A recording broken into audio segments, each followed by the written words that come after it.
What's going on, everybody? Episode 242 is on the way. But before we get into the content, before we get into everything we want to discuss on this week's episode, let's give a shout out to our friends over at Underdog Fantasy. Yes, guys. Underdog Fantasy is going to give you a really good deal, but you have to use our code NEEDTOKNOW, and you're going to get a deposit matchup of up to $100. So what does that mean? If you put on $5, if you're only feeling $5 that day, they're going to match $5, but you could do it all the way up to $100. They're going to match that for you, but you have to use our code NEEDTOKNOW. That is correct. That is correct. Now, the trade deadline in the NBA means that teams are trying to get better. Yes. A blockbuster trade that occurred was Terry Rozier for Kyle Lowry. Let's see if Terry Rozier could withstand that Heat culture. And let's see what ends up happening with Kyle Lowry. But Heat right now is currently 24-19. Let's see what happens. They need to improve a little bit. Yeah. I like that pickup. Yeah, I'm sorry, I just have to say this, but recently I've been showing off my knowledge a little bit over SaVon, but he's still that guy. So if you really want to see a little bit of insight of what you guys should pick, so go to head over onto SaVon Instagram, and we're also going to repost on our Instagram. He's gonna give a little insight on how this week should go for you guys. Yeah. See, I'm not gonna lie, I may steal some of Reggie's picks on Underdog Fantasy. I don't know. All right, so Reggie, I'm gonna try again, but listen to SaVon, guys. You were right in the group chat last week. I'm not gonna lie to you. So I may, tap you on the side and be like, yo, Reggie, how do you feel about this week on Underdog? But before we get into this episode, please press pause right now. Download the Underdog Fantasy app and use the promo code NEEDTOKNOW. Again, like Reggie said, that is a 100%. There's nothing in life that's 100%. Except for this promo code. All right? Except for this deposit match. Make sure y'all get up to $100 on this deposit match. Let's get it. Need to know code Underdog Fantasy. Amazing, amazing content, amazing people. We fuck with Underdog. Let's get it. We Peace love out, y'all. We love them.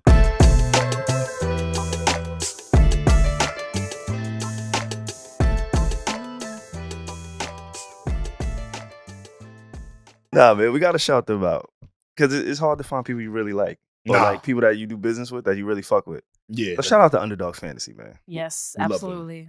I'm big on them. I hope so. They haven't been because big they have on to me. love us. I'm not gonna lie, like I ain't been winning lately. I haven't. You know who's been winning though? Get your shit off, Reg. Get your shit off. Me saying I've been winning is very inaccurate because the first time I placed my own little sports bet, it was this past weekend. It was Chiefs versus Bills. Yes. And I was a little anxious. I'm an anxious little girl, And I hit my friend, the group chat. Hit the chat. But it was mainly for SaVon. No offense, everybody. But because we big him up as like the sports betting guy. And he has that magic touch. And I was like, oh my gosh, guys, who's gonna win, Bills or Chiefs?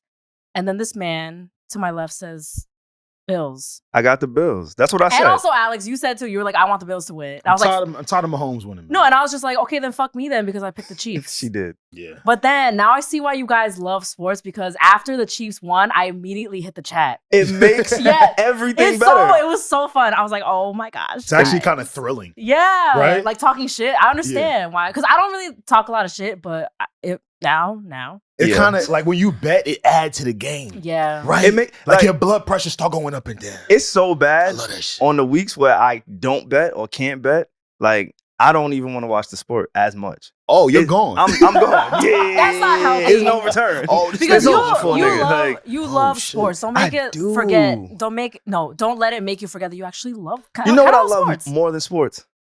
Money. I know. Winning. Mr. Capricorn. You know, like, it's pretty easy. It fucked it up for me a little bit, but I was so happy to see that you won. Like, that's the first time that I actually wasn't mad at losing a bet. Just to see me happy. Just to see you win? Yeah. Because I know, like, you try. One thing about Reggie that I really appreciate that maybe we don't give her enough credit for. Yeah, like, you don't. Reggie, like, she is the definition of wanting to be better. Absolutely. You know, like she literally will take like self-criticize herself. Yeah. We are critical of Reggie. I don't do that a lot. I don't like the self-deprecating shit. I love myself. But if there's like something to critique myself, I'll definitely say it. I'll say it to you guys. I'll say it to like the listeners. I'll be like, yo, I suck at this. Hold yourself accountable. Honestly, I think you could like really run it up on like Underdog. I don't think so because at the end of the day, I'm not like a sports expert though. Like, but sometimes when you back away from some shit, you're actually better. Like you can see it from a different perspective. I'm not a sports expert, but I am a lucky girl. Hello, and blessed. So, I don't know. Maybe I should. No, but I also don't like just. I'm a money saver. I'm not a risk taker. You get that money, you hold on to that shit. You can't do that. You gotta let it go. You can't take it with you. Now we foreigners. Amen. You can't take it when you say we foreigners. Yeah, we foreigners. You gotta hold that money. Yeah. Yeah, I have like financial anxiety and shit. When you a foreigner, you'd be like, nah, y'all that are money. not foreigners. Nah, you'd be like, Uncle Sin gonna take that money. No, Yes. bro. Like I always think about when I'm in a casket, right? Everything that it can't go with me. You ain't hear King Tut? What he did? Took all them jewels with him. Because you talking about, nigga. Took all them chains, took all that gold, was right there with him. I was playing this What you game. say, Pierre? What you say, Pierre? Nah, I just said put it right next to him. He put it right next to him. Right, Pierre? He put it right next to him. I wish I could bet, but I can't because, you know. Yeah, don't do that. Yeah, Stay away. don't And do honestly, it's good that you can't because it could go bad. I was playing this game this weekend. And also, before I even get to the game, I think y'all be proud of me. I'm changing my life. I'm proud of you. I'm finally not lying to y'all. Like, I'm really being honest. It took 5 years. Well, you know what? Let me not even say that because I don't lie to you. I lie to myself. Okay. That's so much worse. So that who knows the truth? Like, I don't know. Nobody. Like Nobody. Because lying to y'all is like intentional. Lying to me is like discovery. what? I'm not following. I'm gonna be Because completely if I honest. say the things that I say to myself and I don't fall through with it, I'm discovering that, oh, nigga, you don't honor yourself. You don't respect yourself. Okay. So I'm like, I lie to me, but I really don't be meaning a lot of y'all. I just like, y'all are like collateral damage. Because I tell y'all the lies to myself out Yes. loud. And so y'all just get like the back end of it. Yes. I mean, I'm not mad at that because I don't trust people that don't talk to themselves. So, you know, Okay. I appreciate doing that. something right. Well, this past weekend, Yeah. I did a little thing. What'd you do? Have you ever did like a paint and sip? Yeah. You're asking me. You're asking the queen of paint and sip I didn't. and cute shit like Well, you're that. the queen of paint and sip. I just like cute little activities like that. I've never done a paint and sip. Alex, have you? Yeah, I have. Have Oh, you really? really? I Okay. have. Holy shit! It's- Why didn't you it's tell probably me it been was like so dope? I mean, was I supposed to talk to you about it? Yeah, bro. I'm talking to you Yes. about. This is Yo. like 4 or 5 years ago. Oh, for Alex, real? we're It's been a besties. while. Oh, okay. It's been a while. I haven't gone in a while. How did your painting come out when you finished? Hmm? How did it come out? Was it good? It didn't look like the instructors, but it was a pain. Were you happy with your painting? I was pleased because, you know, anytime you do something with your hands and you make it, you create it, It feels good. it feels good. It Right, does. It feels It does. good. I was So really I felt nervous good about that. I was really. What about really you? What's nervous. up? So I'm gonna show. Oh my god, he's gonna show us. Let me guess your painting. Hippo walking across water. No, not quite. Oh fuck! All right. Actually, the complete opposite. And you got to think, I didn't pick what I was painting. Whatever the instructor said is like what I had to do. That's why I Walk did- you across That's the why I wall. said some random shit. Cause So- yeah. That's not mine. That's the instructor. Oh, okay. I wanted to show you. Yeah. I wanted to show you like. Reggie was like, that looks so No, this good. is beautiful, No, but it's I not know, I was mine. literally about to say that's beautiful. Yeah, this isn't mine. This is the instructor. The instructor Okay. did both of these paintings, These are right? One she did gorgeous. in real time with us, and the other one she did as like a sample. Put it right next to Okay. you. Okay. Boom. All right, you get that? That's the. I don't know. Yeah. Okay, I'm looking. We'll put a picture That's on the the screen. instructor. That's the instructor. Oh, this I'll is send all this the over. instructor. Yeah, that's Okay. all the instructor. Okay. Okay, now give And it now to us. I'm gonna give it to you straight. I'm gonna give it to you straight. All right, because in that picture there was some buildings, there was a sun, there was shit going on. Did I see a chair? You did not see. Nah, it, you Chief. didn't see a chick. So Your eyes this off. is mine. Yo, Reggie, that's not nice. Reggie, you told me not to laugh at Reggie. Reggie, that's not. Reggie, that's not nice, yo. It wasn't supposed to be you that laughed. I'm sorry. What I've the never fuck? I've never reacted like that in my life. Nigga, what the fuck is that? That shit like the Hey Arnold neighborhood. wait. Bro, that's what I said. Wait, That's what I told the instructor. Wait, let me see. SaVon! What? SaVon, you didn't. That was like level, second grade level, like painting. That's It was got- like buildings and a sunshine. That's got to be the episode artwork. No, it don't. I agree, Pierre. I It agree, don't. Pierre. It really don't. But But nah, see, yeah. You really wanted Wait, no, you know, I support SaVon. All I his tried, things. You yo. know, I he fucking read tried, last bro. week. He went on vacation. I really bigged him up. So I've never reacted like that in my entire life, and I'm sorry. I'm very disappointed in myself. You should be. But that is very. It was that bad? Yes. It's only Damn. bad because you clearly didn't listen to anything that the instructor. No, my it thing- looked like. My thing is, you don't have to be good at painting to do the original painting. But it looked like he just got the canvas and just saw a glimpse of what he was supposed to do Mhm. and just drank the whole bottle of wine and did what he wanted to And do. freestyle. And just freestyle like, nah. nigga. What I think is dope about exercises like this, like, because normally you do this like in a big group, right? There'd be mad people that go to these This things. shit was Yeah. one-dimensional. Bitch, it's a fucking canvas. It ain't a 3D. Like, what you want me to do? It's a Nah, one-dimensional The instructor platform. shit look two-dimensional a little bit. Nah, yeah, she sold that. I'm not gonna lie. I sold us. I pimped this out. You did? I told the people that own the place, I'm like, yo, yeah, I do a podcast. Normally, that's not my bag. I don't really go around saying I do a podcast. Why did you say that? You lying. Because you walk around and tell niggas you do a podcast. No, niggas know I do a podcast. Oh shit, my fault. Period. Oh shit, nah, you right. Nah, that's the thing. I don't go. Right. I really don't go around saying I do a podcast. My fault. But in this particular instance, I did tell the business owner, like, yo, I do a podcast. I would love to host maybe an event. Imagine she was like, I don't give a fuck. Nah, she loved that shit. Okay. She loved it. She loved it. She actually DM'd me. Wow. But yeah, I think the dope thing about doing like paint and sips and things where it's like a group kind of, it's almost like a social experiment because you get to see how people's brains work. Mm-hmm. Yeah, like who's gonna try really hard, who's not gonna care, who's really good at painting, like shit like that. I see who's gonna help other people. I see how you think. There was multiple people. So mine was on the right, and somebody, I was with someone, and they was on the left. Yeah, two different. They followed instructions. And you just like did a. Wait, me next. I want to see. Yeah, you gotta show. But Oh wow! See, that's cute. That's cute. It's not about cute. There's like it's about following directions. Yeah, there's layers to it. No, it's about Be what honest. you take Be and honest. like put on the paper. Answer this question for me. Talk to me. How much wine you had? I'm bottle and a half. screaming, Alex! Look, because he signed the corner. SaVon signed the corner of it. Fuck your little signature. Niggas ain't care about that shit. Oh, so you had a bottle of wine. A bottle and a half. So the canvas started looking different, right? About 2 shots before. Oh, I was so nervous.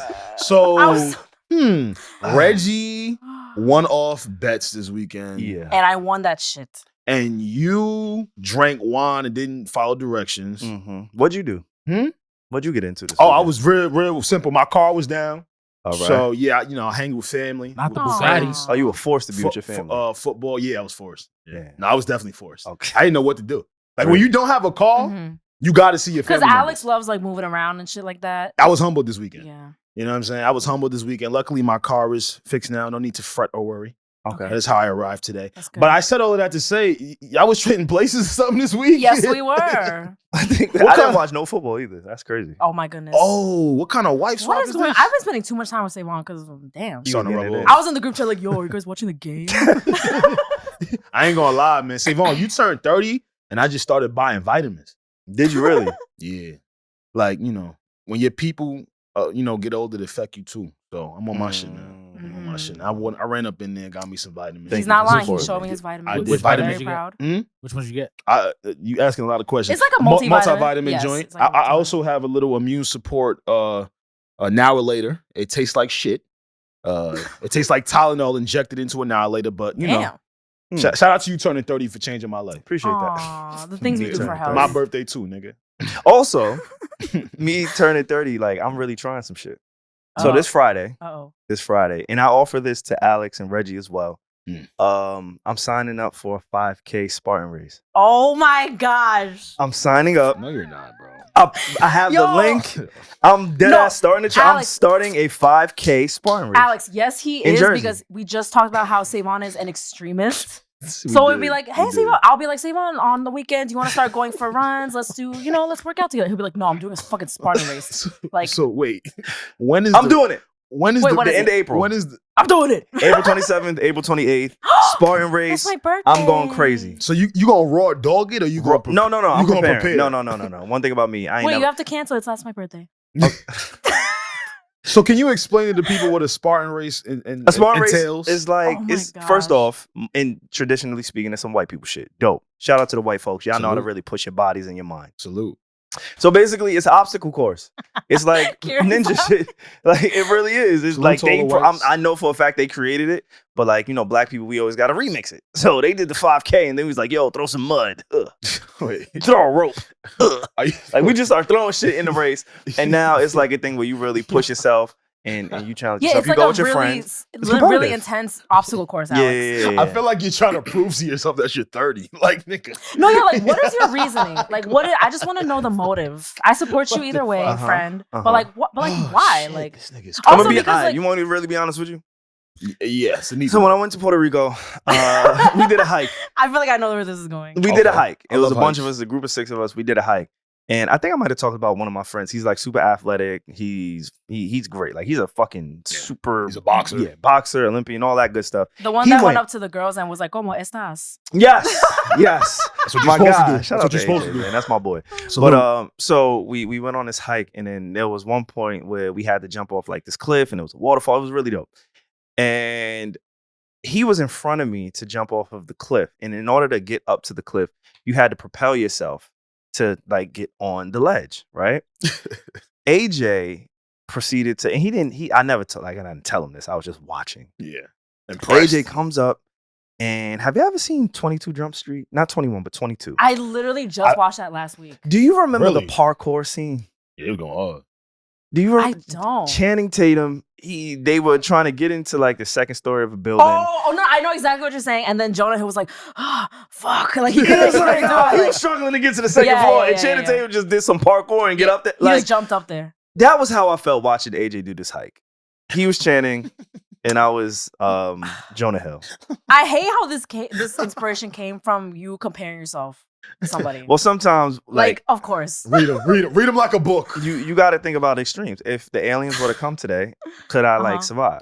All right, but let me I ask think you this so. question. You have brains. I think so too. Do you feel like once the Spartan race is over, like you're never gonna attempt to be Channing Tatum again? No, like, I hope. Is this a continuous thing? No, I hope this continues it. Yeah, That's because you go to 5 and then you want to go to 10 and then you want to like keep going. So hopefully we'll see how bad the 10 is. I mean the 5 is. I might record myself. You got to swim too in this shit. I could swim, Oh my but goodness. I don't know. I don't think so. No, I don't think so. I think it's just really like obstacle courses, rope, pulling yourself up, push-ups, mud And climbing. now you have to like train for it, right? Yeah, I'm gonna definitely train for this. Okay. I'm definitely trained for it. We support you. Yeah. I'm impressed, dog. Yeah, I'm gonna do it. 5K. I'm putting it here. I don't know what to say. No, honestly, okay, all jokes aside, this is like very brave. You know, he's saying out in the open, hey, I'm gonna do this like extreme challenge. Mhm.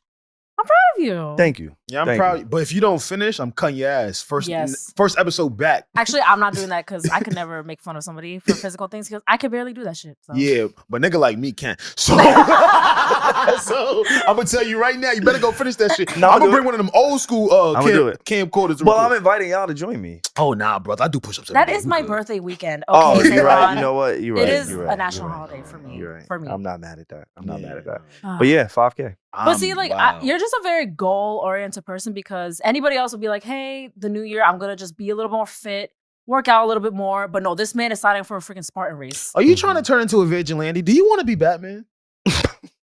But Batman isn't even that physical. They about to be mad. Yeah, Reggie, get him. I'm a Batman hater too. Fuck that rich nigga. That's hate. No, I don't want to be Fuck a that vigilante. rich I need to know what I can and can't do now that I'm 30. Just get like a personal trainer. That's Oh my god. No, it's not. bleep. We're that. bleeping that. No, yeah, you got it. Jesus Yeah, Christ. what's wrong with you? Masculinity. I Somebody hate it. has to direct you on how to work out. Don't. I would rather fail at the Spartan race than to get a personal trainer. I hate this. That's your ego. I hate this so Another much. nigga telling you to go harder. like another man that's like more fit, and SaVon's looking at him like, All right, I'm gonna tell you, Fuck you. I'll expose myself again. Fuck it. So this weekend, I'm 30, right? So Yeah. I'm trying to I really know, I take got care of vitamins. myself. I I'm know trying you to take do. care of myself. okay. I've been going to like the barber for like the last year. That's new for me. I didn't go to a barber for like 2 years. you were I'm telling me bald. about I cut my own hair. you were I telling didn't me really about have a beard, but now I'm trying to take care of myself. So I've been doing the barber thing for like a year. Okay, People I laugh love at me all the time. I get it. I used to laugh at bald niggas that go to a barber too. So I understand. But fuck that. I decided to get a manicure.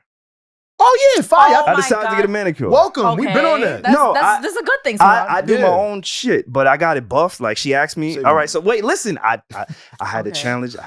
It was a fight with my manhood in this shit, nigga. It Oh was my like gosh. Mayweather Pacquiao in the fucking nail salon, nigga. I ain't know what I You was know, doing. mad a lot of men get manicures. No, I know it's a thing. Like Okay. you should. Yeah. You should, especially as you like try to go certain places in life. You definitely should. I get it. Mhm. I just haven't done it. I'm like, fuck it. I feel real good. I'm gonna get a manicure. I got a dope weekend planned. So let me go make sure I'm feeling and looking right. I go into the nail salon. Boom. The owner, whoever's working, he sits me down. He's like, hey, we're gonna take care of you. Cool. Okay. I'm looking at all of the staff, and I'm like, I don't want that person to do it. That's Right? mean. I don't. You're a nailist. It was a man. I didn't want a man doing my nails. I didn't. I gotta be honest. I didn't ask. I didn't Okay. request. But I was like, God, if it's my fate to actually sit in this nail salon and get my nails buffed, please don't let it be by a buff nigga.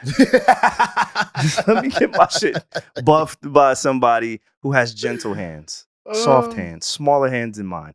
I didn't want a man putting his fingers in between my hands. Like, so yeah, because they definitely do that. Like, it was a lot. It was a lot of ego, masculinity. Like, it was a boxing match, legit. Because I almost walked out when I saw the nigga approaching me. I know. I don't blame you, because like, for you to go for the first time, it is, you know, intimidating. You don't know like what to expect. You don't know what's going on. Even a girl, for the first time when she goes, she probably doesn't know what to do. So yeah, I feel you. I didn't want a man doing my. Did he wind up doing it?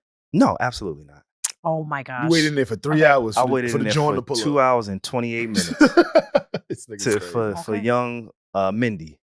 Shout out to Mindy. Shout out to Mindy. Mindy got me right. She fucked up my cuticles a little bit, but oh shit, he talking like a baddie. You hear him? But I didn't go to Steve, and that's all that matters. Okay, that's all that matters. Nah, that's good though. It's good to keep. You get your shit done? I do. It's don't look at mine right now because they look shitty. But yeah, I need a new nail tech. Last one lost it.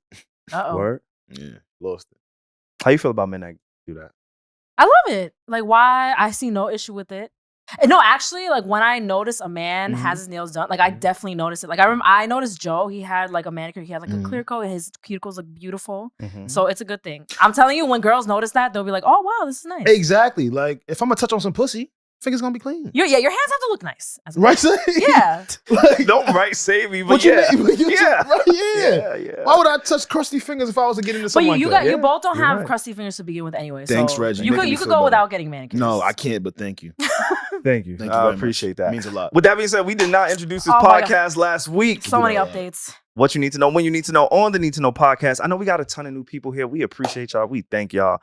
I don't know how y'all found us, why y'all found us, but I'm not going to complain. No. It is the Need to Know podcast. I go by the name SaVon. Yo, what up, y'all? It's your boy A, as always. The Bone Poppy. Never alone. I'm always with the posse. Hello. And it's me, Regi. I'm feeling very blessed to be here. This morning, I had an allergic reaction fiasco. And then God was like, don't worry, I'm going to cure you by 7 p.m. so that you can record. And here I am. Nah. You look great. Thank you. I don't know how you did great. that. Yeah, I don't know how you did that. She got rid of an allergic reaction in 12 hours. Mm-hmm. Y'all need to step up your cookie. Won't he do it? When you said it's me, I thought of Mario. It's me. Mario. It's me. Regi. I don't know why I thought about that. I always relate to Toad. Toad? Toad was your guy? Yeah, I know one? Toad. Yeah, for sure. That's ill. That's ill. Who was you? Hmm? And Mario. Who was you? I'm just so crazy. Like, if you say Donkey Kong, I'm walking out. Oh my goodness, I'll be very uncomfortable. I'm walking out. You better. I'll be extremely uncomfortable if you say that, Alex. Him and Luigi. Wait, why? Why Luigi? Because Luigi was the brother that didn't get enough love. You niggas just kept talking about Mario. I ain't like that. It's me, Mario. I don't like that. Yeah, you get a lot of love though. Like, mad love. Yeah, but that's why I gotta give some to other people that don't got it. So okay, my man Luigi needed some. Brought him on board. Okay. Yeah. Speaking of people that were showing love, Drake posted a. We talking about Drake again? Shit crazy. We can't. Luckily, this is not centered around Drake. Okay. But he did. It's really not. He did shine a spotlight around it. Okay. How familiar are you guys with these "Get Ready with Me" videos? You know, it's one of those things that live in my subconscious. I didn't realize I was familiar with it until we started talking about it like in pre-production. Yeah. What about you, Reggie? I'm a content consumer. I'm a big YouTube girl. Yeah. I'm a big makeup tutorial girl, vlogs. I love, so like the concept of Get Ready With Me, I feel like I think of it differently than people do. Like, it's literally like a style of YouTube video. But then what we're referring to, what we're going to talk about is more like the TikToks and IG Reels, like people kind of making these short little like clips. Yeah, and basically they eclipse part of their lives. I like some of them. I think they're cute. You think they're cute? I make some, not of my own, but I've made some for my friends. I have no problem. But what Alex is going to bring up, I have thoughts about. Really? Because the Get Ready With Me videos, they've been critiqued online maybe for the last several months. I would say that maybe there are people on the internet that just feel like, damn, there are people out there that do a lot for content. Yeah. Granted, we all work different jobs, right? It's like a job to them, yeah. Exactly, right? Some people are content creators as well as working a 9 to 5. Some people just do the 9 to 5. Some people work in the creative space, right? So depending on what you do, just seeing certain things can mess your head up. Drew Walls. Drew Walls is a content creator, and he been buzzing on Twitter. I ain't know his name until last week, but I was familiar with his tripod and his supermarket that he visits every week because I would see it on my timeline. Mm-hmm. And long story short, that's what Drake did. He posted a Get Ready With Me video. But his shit was real fly because, he live on acres. Yeah. His house is better than mine. So you got to see. He was showing off a lot of stuff. Showing off a lot. His accolades and shit. I think I saw Flexing. Kim K do something like that. Get Ready With Me? I don't know if it was a Get Ready With Me, but it was like, I'm Kim K. So, of course, I have all of my magazines framed. Did y'all see That's that? a different one. That's a whole other trend. I don't know. Turn 30. I don't know. You're 30, so I'm not gonna lie. I don't be knowing. I just saw Kim K and I was like, oh shit, it's a trend. You losing trends. I am. And I'm okay with it, bro. I'm dead ass okay. So you getting older. I'm dead ass okay with it. He just referenced any trend he knew. Dead ass. Yeah, but Drake posted one and he Mhm. tagged Drew Walls. That is major. Because Drew Walls is a content creator and like Drake tags you. What can we say to him? Yeah. Honestly, what can we say to him? And I'm glad you said that because a lot of people were critiquing Drew over the last several months, right? Like, per se, I saw a video of him one day. He woke up, he gets prepared in the bathroom, he heads out to the supermarket, and he shows you a shot of him reversing his car into a parking spot. Now, that's like no big deal, right? But if you're thinking about what it takes to do that, if you're doing content, that would mean that you took out the tripod, you set up the camera several cars over, and you recorded yourself. You got back in the car. Recorded it, got back out, brought your tripod closer to the entrance, walked into the entrance, walked back out the entrance, got your tripod, and then shopped with it. Like, it's a lot of shopping. I enjoy like content. Like I watch it like when girls do that, when they show like their skincare routine, whatever, they're filming themselves, getting ready in the morning. Like sometimes I like it, but with Drew Walls, I didn't outwardly critique him because I'm not going to be on Twitter like, oh my God, like you look stupid. I'm never going to do that. But in my head, I was definitely thinking what I was thinking. I'm like, what the fuck is this? That's the fuck I said. No, you know, That's okay. What the fuck I said. You know, the only thing that, okay, I'll compare it to this. Like when you see videos of people getting dressed in the morning, you know how they include a clip of themselves waking up like yawning? Yeah. I'm like, so you woke up, set up the camera, got back in bed and pretended to be asleep? Like why? You're lying. Like that, I won't ever share my thoughts because I'm like, however you get your money, I'm not gonna hate on it. But in my head, I'm definitely thinking like that part. I feel like it's a little unnecessary. I agree. I was judging. He's like, no, Reggie, I was judging. One thing about me, I'm gonna say that shit, man. If I'm wrong, cool. If I come to a new light about it, cool. I was judging. I was hating. I was judging. I was hating. This big ass nigga, big ass pecs and shit. Keep setting up cameras and shit. Like go build a house or something. One of them clips, he posted his basketball highlights. It was just him passing the ball. To who? His teammate, and then it fucking left, and he was at his crib again, taking care of his daughter. See, that's that, and now y'all understand why I had a boxing match mentally in the nail salon. Because when I see niggas like that, I'm like, he can't defend us against what's coming. If it like that's exactly what I try to avoid. And I understand, like a lot of people look at men that do podcasts as whatever. However they look at it, I get it. I understand. Oh yeah, all the time. Like, take away all mics from men. I feel you. He's like, oh, 100%. This is what you do for a living? Like, but I think we need to take away tripods from men. But then I don't know. There's some people that use it well. But it's no. But we're using a tripod right now. We not using it. we not using it. We literally are saving. I don't own any of these tripods that we're using. Are we not using it for our podcast? I don't own a tripod. Okay. I don't need a tripod. Like a personal tripod. Like men that possess it and travel with it, I have to assume the worst. I was hating. And maybe that is some hate. That is hate. I know some male like content creators. Fuck it. I know some male content creators who show like their lifestyle, fashion, shit like home organization. And if they do it in a fly way, I kind of like seeing it. I kind of like I'll see the content. I'll be like, oh okay, like I see you. What do we? All right, I'm about to fuck it. He's like, not me. You know, we normally don't do like gender wars, but fuck this. Oh Jesus. Oh shit. What do we leave for women? Whatever they want to do. Because I don't ever need to know a single man's skin routine. Personally, I don't need to. I think it would help a lot if more men share their skin routine, not in like a weird, like just overly produced content creator way, but if more men share what they did, their beard routines, shit like that. I would go to a woman for it. Why do I need? I don't need to get that from men. No, I feel like it does differ for men though, because you have beards, you have different texture hair, you have different needs. She up to something. Yeah. I don't have a beard, Alex. You got a beard. Yeah. Oh my God. I ain't gonna do no get ready with me and my beard. I don't have to do it. I want you to do that. I just would like you take advice from other men on beard products. Would he take advice from another woman though? Facts. I really only listen to women. But, He's I would. He's like, yes, actually, Regi, I would. But I wanted to ask Regi, right? Because you're right, man. Sometimes men have egos. Sometimes, and men, we just be hating, right? Like we see a dude taking care of himself, and maybe we don't do these things, and we might go, why are you doing that? Yeah, look at this nigga right here. Like, who the fuck this nigga think he is? But I wanted to ask you as a woman, Regi, when I know you don't speak for all women, but speak personally. Mm-hmm. When you see these get ready with me videos and it's men taking care of their skincare, taking care of their bodies, etc., how do you feel about it? When this goes for both men and women, when I see their content and it's just very like disingenuous, they're doing it for the likes. They're just like, let's say they have a relationship and you could tell they're just doing shit for the camera. Anything, men and women, when I see that, I'm just like, okay, I'm not really into this.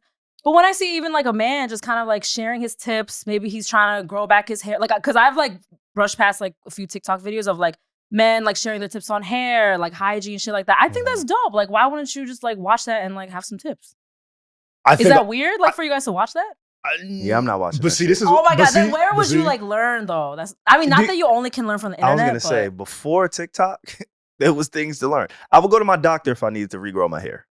Okay. I would talk to a specialist. They're like little home remedies, like, oh, I use this certain oil, and he's just like telling you about it. And if it works for them, that's cool. But oh my gosh. In some regard, I just think we, like as men, we just need to leave some things for the ladies. See, this is where, and that's my again. I know my masculinity. Mm-hmm. Like I understand my ego be coming into play with a lot of shit. Like, what is it? Because it's like it's just somebody on the internet who might be like your age, just a normal guy. He's just sharing. I guess I'm just so used to it because I've learned how to do my makeup on YouTube. It's a generational thing, I think. Yeah, like it's like, I don't know, like it's just some guy sharing his tips with you. It's like somebody sharing their diet or just nutrition tips, how to cook.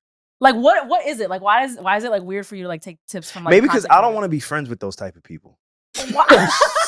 Like, now they're bad people. Nah, I don't. Like, that's what it is. It's not that they're bad. I don't want to be friends with anybody who's like, oh my God, I'm waking up. Let me set up my tripod and scrub my beard. I don't. It's like weird for you. But then there's a lot of people who look at what I do and be like, I don't want to be friends with a nigga who talks on camera and mic and work. Like, okay, so I'm not for everybody and everybody's not for me. So I think I can gauge based on a person, especially the type of people I want to be around, on small things like that. Like, if you are trying to be an influencer as a man, I don't want to be around you. Well, you don't want to be around yourself. I'm not an influencer. I don't look at myself like an influencer. Bro, we create content. We do. We endorse ads. We have the ability to steer narratives. We're not influencers.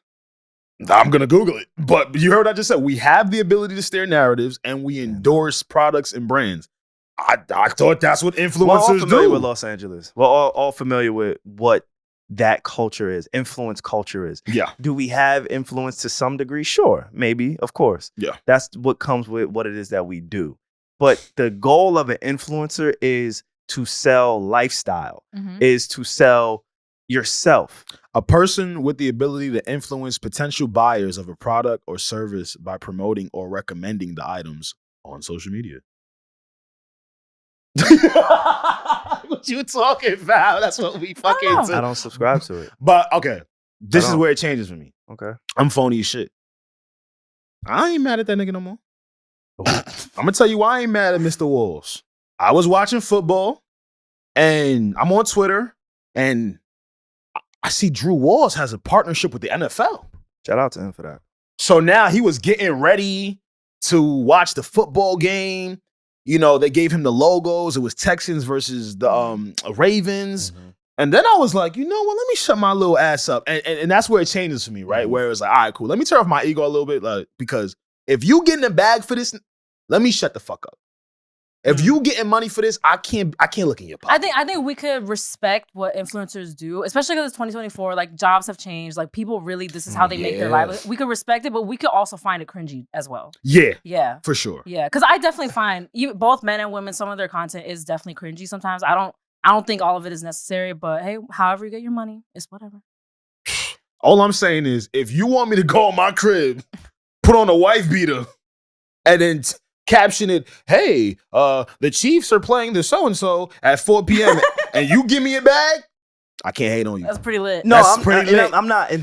I don't want to hate on him. I don't know him, and I'm not even really familiar with his just the culture of around influencing. that. Yeah, no, I feel you like that shit it's a lot for me. It's a lot of it's some darkness to the influencer world. It's so much vanity. It's so vain. Now that you say your explanation, I definitely see like where you're coming That's from. what it like. It's just so it's like for it's very what? Fake. It's very fake. It's very and it's fleeting. But wouldn't you agree that commercials are changing? Not as much. Not as much. That's why I'm with you. I'm not mad at him. No, not even just him. I'm speaking to the system though. Like, okay, if most of their consumers that they're trying to reach aren't watching a bunch of TV anymore, they're streaming a lot now. I'm not saying that some of these streaming sites don't incorporate ads, right? But one of the most accessible places for these companies and the community to do it is through social media. For sure. They take those huge marketing budgets that they once had for like commercials. They give it to like a certain set of influencers, so they get like 10 grand for like one video. They bust them down.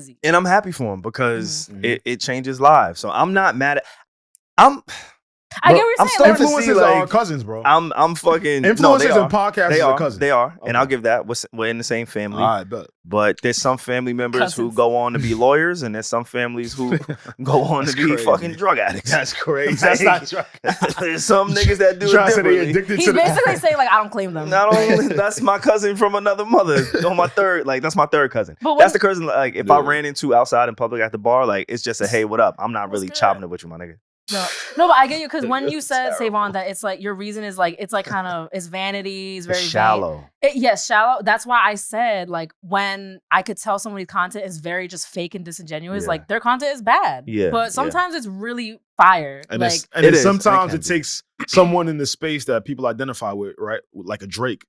But then other people to endorse it. I'm not saying that's you saying. Getting a Drake shout out is crazy. Yeah, and I saw a lot of people like turn the tide. Yeah. And be like, oh shit, maybe. Yeah, I mean, maybe this is, and y'all are corny as fuck for that. Y'all seen y'all favorite rapper post that nigga and y'all started supporting that nigga. I still hate the nigga.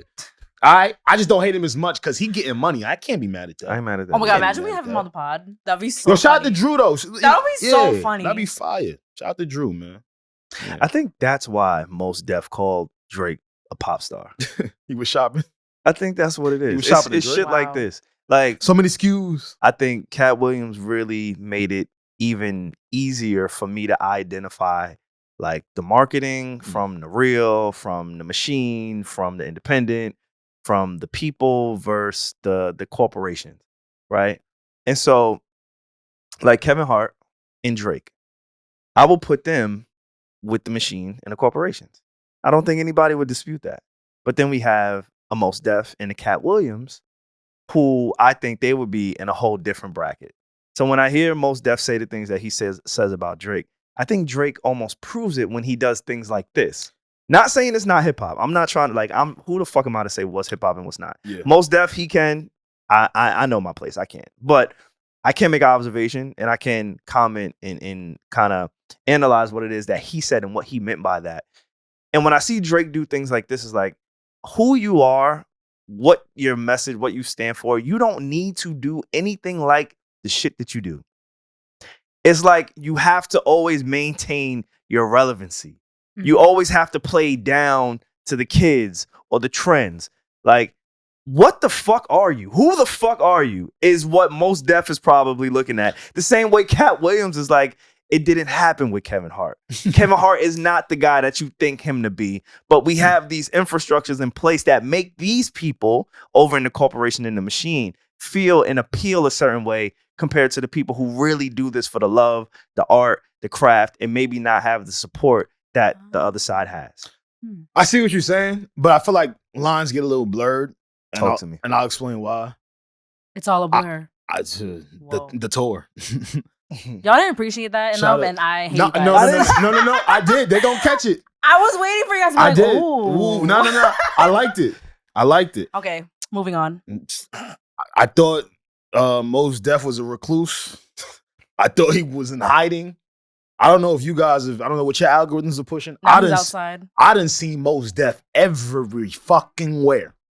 I'm talking about in places I never would assume to see a Mos Def. Like where? With the types of people. I haven't seen it. Events. I can't like performing. I've seen Paris. It like performing. Was he in Paris? Some was in Paris. Yeah? Some was in Paris. Okay. Some was out here. But my whole point of that is, like, a lot of the critique was, and again, Mos's point was more the music, right? He was speaking more to the impact of hip hop and what can occur by the artist's choices. Yeah. Right. So Mos has decided to go down this lane when it comes to making music. Drake has decided to go down that lane. Right.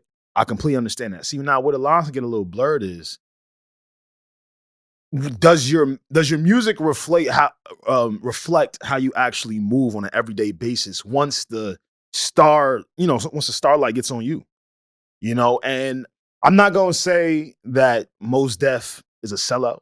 He's the furthest thing from he's hip hop. I love Mos Def. He makes incredible music. He's an incredible lyricist. But then again, I thought I was going to see Mos Def go back into recluse or back into hiding after a statement like that. I've just been seeing him all over the place. So I'm like, so what exactly do you want? Well, I think the media starts to cover you a little bit different when you make a statement like that. That's fair. So okay, like now people are probably a little bit more tapped in, a little bit more conscious, a little bit more aware, a little bit more invested in whatever Mos Def is doing because of the comments that he made. I don't think that it was strategic in a way where he said it and now he's looking for validation or attention because of the things that he said. I think by happenstance, it's just like, if we have a big moment, it's just more eyes. More people are just going to look and be like, oh, shit, it's Mos Def over there. Let me take a picture. Let me upload it. Because, again, we're always trying to feed the algorithm. So now, 2 months ago, if I would have saw Mos Def, maybe I would have said, yo, Alex, I ran into? Like, bro, I got to see Mos Def. That shit is dope, right? But now, fast forward to today, it might be, yo, let me take a picture of Mos Def. Let me take a picture with Mos Def so I could see because his name is trending. For whatever the reason is. So I don't necessarily, based on his history, and that's how I like to kind of judge people based on their history. His history shows I don't really fuck with y'all niggas like that. I don't really fuck with entertainment like that. That's what I'm saying. So for us to kind of see him so much as of late, I think it's a direct result of us always feeding like society. I think always feeding into like the algorithm. I think it's a little bit of both. Maybe he is outside a little more, and then we're also paying attention a little more. Yeah. And I do respect Mos Def's views on music and as to why he doesn't do the things that, a lot of these other pop artists do. Like, I love all of that, but you still want some sort of celebration around what you do. Even if Drake is making the top of the top pop music and Mos is doing the boom bap type vibes, you still want to, and I'm not sure if he doesn't feel like he hasn't received the praise. I'm sure he constantly hears it, but at the end of the day, you do like that attention. And the thing is, though, if you do garner that type of attention and it gets larger and larger and it gets bigger and bigger, isn't it sort of like even though the music is different, like the opportunity for you to be catapulted into another place is still there. And I would say that he enjoys that. Yeah.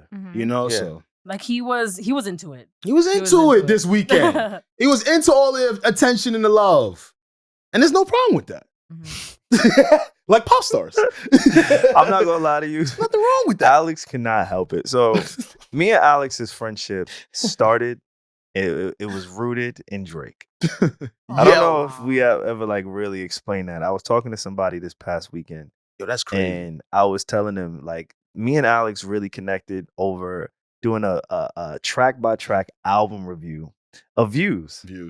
You know what is so crazy? Okay, so I'm sorry. Nah, I'm go gonna crazy. let you continue. But I don't know if you were lying to me, SaVon. You probably weren't, because But then you also told me that you first saw my name on your timeline because I wrote like a Drake review on Billboard. Yeah.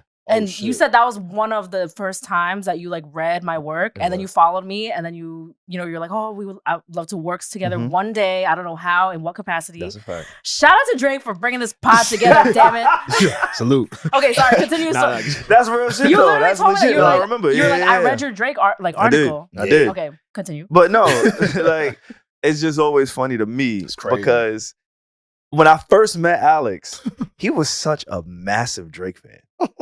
Like in college, right? In college, yeah. You're still Drake. No. Alex, don't do that. He was like OVO Alex? Yes, pretty much. Like, how it's Baltimore, we fall on. That nigga shit was OVO Alex XO. Like, fuck, bro. He had 2 X's on the Alex for the XO. I swear to don't lie to the people. This was like 2016? He was a 2015. He was a massive Drake. We were all OVO, all of us. No, we all love. We were all Aubrey's and we Angels. still do. We all fuck fuck with Drake. Like, he's undeniable. He's like, we grew up with the nigga. Like, we fuck with Drake. Regardless of what it is that we say on this podcast, our views, like, the truth is we fuck with Drake. There's nothing I would ever say we do. But Alex was just different at that time. He's grown away from that to now he's more of a musical lover and he appreciates everything and everybody. But when I first met Alex, he had an undisputed bias towards anything Drake. So when we talk about Mos Def and we talk about Drake, sometimes he can't help but like tap back into that. No, I don't. That's how I see it. Like, he's tapping back into it. Just the old you. The old you. I just be wanting It's okay to love Drake. We all love a light-skinned nigga sometimes, bro. These light-skinned niggas is ill. Don't do that. Chris, Quavo. This nigga's crazy. I just like highlighting both sides. I respect it. And you know I've always been like that. You have. I always, and you know, that's the whole thing with me. Like with the Mos Def thing, it's like, dog, I know you to be in a room somewhere in like, I don't know, Bali by yourself. Don't put him and Russell Simmons in the same. Nah. Change the country. My goodness. Change the Indonesia. Put him in Thailand. Thailand. He's in Thailand. He in Thailand. Everybody like Thailand. Yeah, but that's funny how that occurred. Yeah, nah, for sure. Yeah. Oh, I did not know you were OVO, Alex. No, not no more. But during that time, everybody was. It's okay. Yeah, that was a different time. We really came up on Drake, and that's when he was really like, he was in his bag. He was dropping the albums that people would deem as their top 2, top 3. A lot of music now, people like it, but I don't think they're putting in their top Drake stuff. Yeah, I don't think so. But I don't think he fell off or he's fallen off to the point where people are putting him on list of rappers that fall off and it goes by. So I don't know where this list originated from. Yeah, it's been floating around. But I cannot lie to you. I do get a little bit of satisfaction talking about niggas that fell off. Why?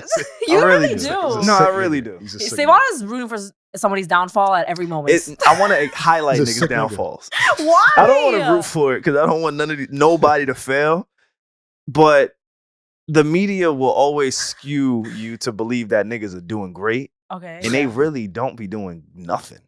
I'll agree with that. And that's why when like we get a list like this, and I don't know if I agree with everybody on this list. There was a list that was floating around on Twitter, Instagram, and everything. It brings me joy to discuss it.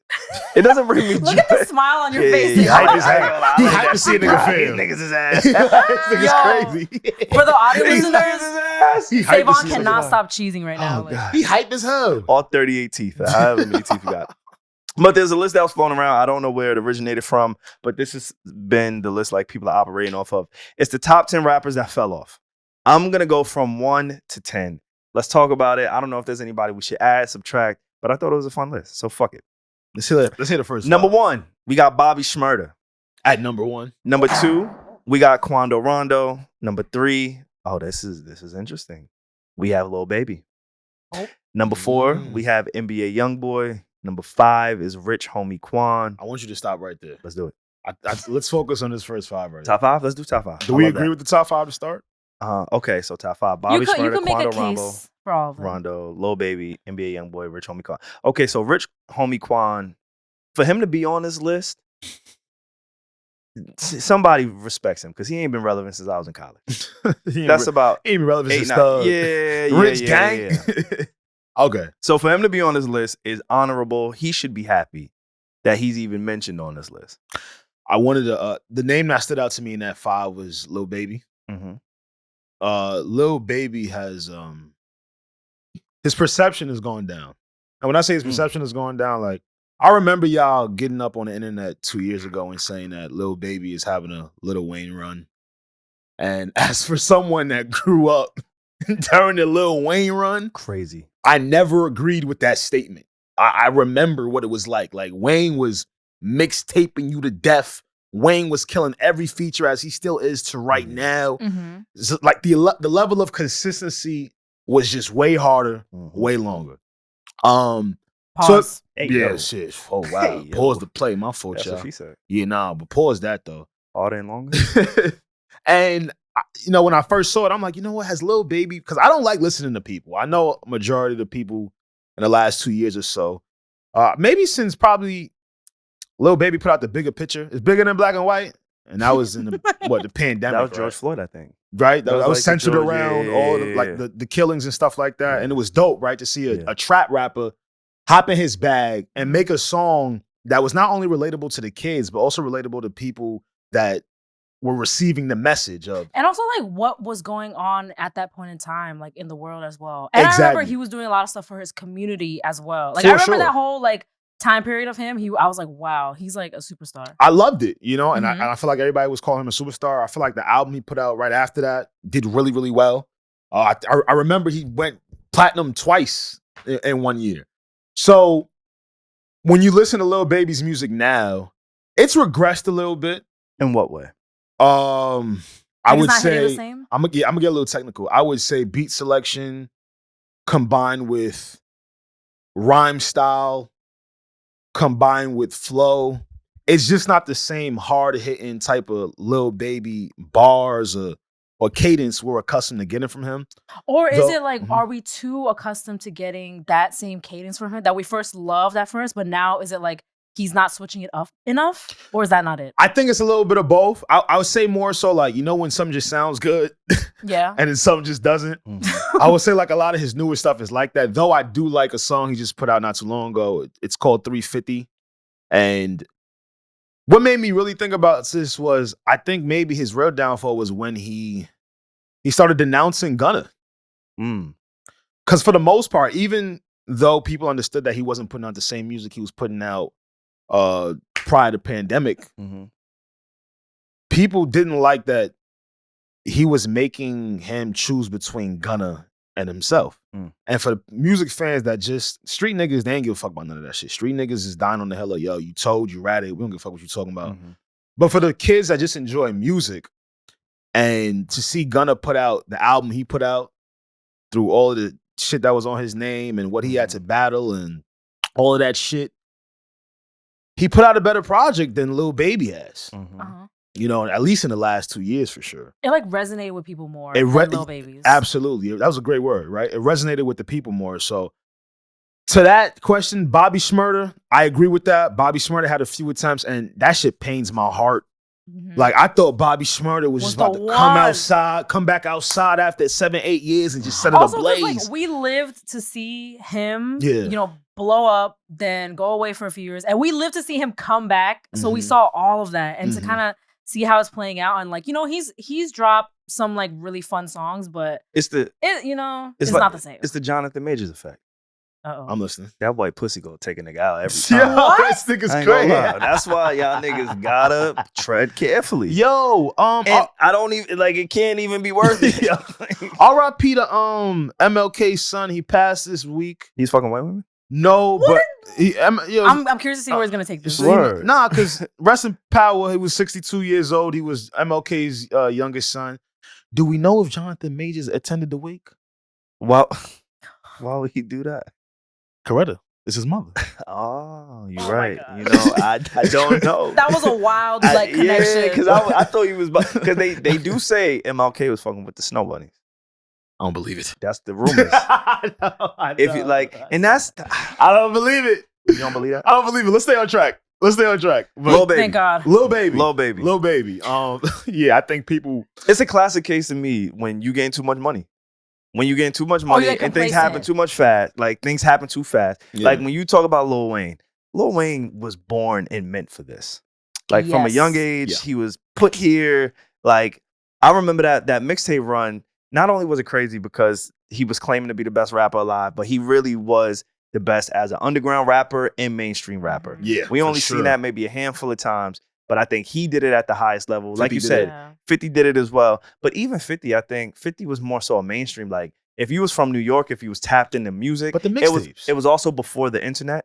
Yeah. Lil Wayne was during the beginning of MySpace and a LimeWire and all of those things. Yeah. 50 Cent I was remember- a little pre But that. But wouldn't you agree that the mixtapes would be the street side of No, shit? no, I'm not saying he Yeah. didn't have the streets, but what I'm Yeah. saying is Wayne was able to do that on a bigger level, mixtapes and mainstream, because of the era, because of the timing, right? So LimeWire, like Wayne owned LimeWire, mix did. and all of those things. Like that was just a time where he was a student and now he became the teacher. And I don't know much about Lil Baby or his upbringing or his affiliation with rap, but it everything just happened so fast. Mhm. So we was putting all these expectations because as a culture, as a society, I think we are all ready to find that next wave. Mhm. Like Yeah. we all love Drake, Cole, Kendrick. But I think all of us are ready to be like, all right, who's next? And Lil Baby seemed to fit that profile. But now, fast forward to today, and we all got questions. Wait, I hope I can explain this point. I'm like thinking about something. So like when Lil Wayne, when he dominated mixtapes, it was like LimeWire, and then when LimeWire disappeared, it was like we still needed it, Spinrilla, whatever. Like his mixtapes were so addicting. Yeah. But when you're into like Lil Wayne and things, like people in that generation of the mixtape era, like the blog era, there's still that level of humanity where you have to go out and like share. Like at school, you're like literally passing out mixtapes that you burn for people and shit like that. Yeah. But now, like the new era is streaming.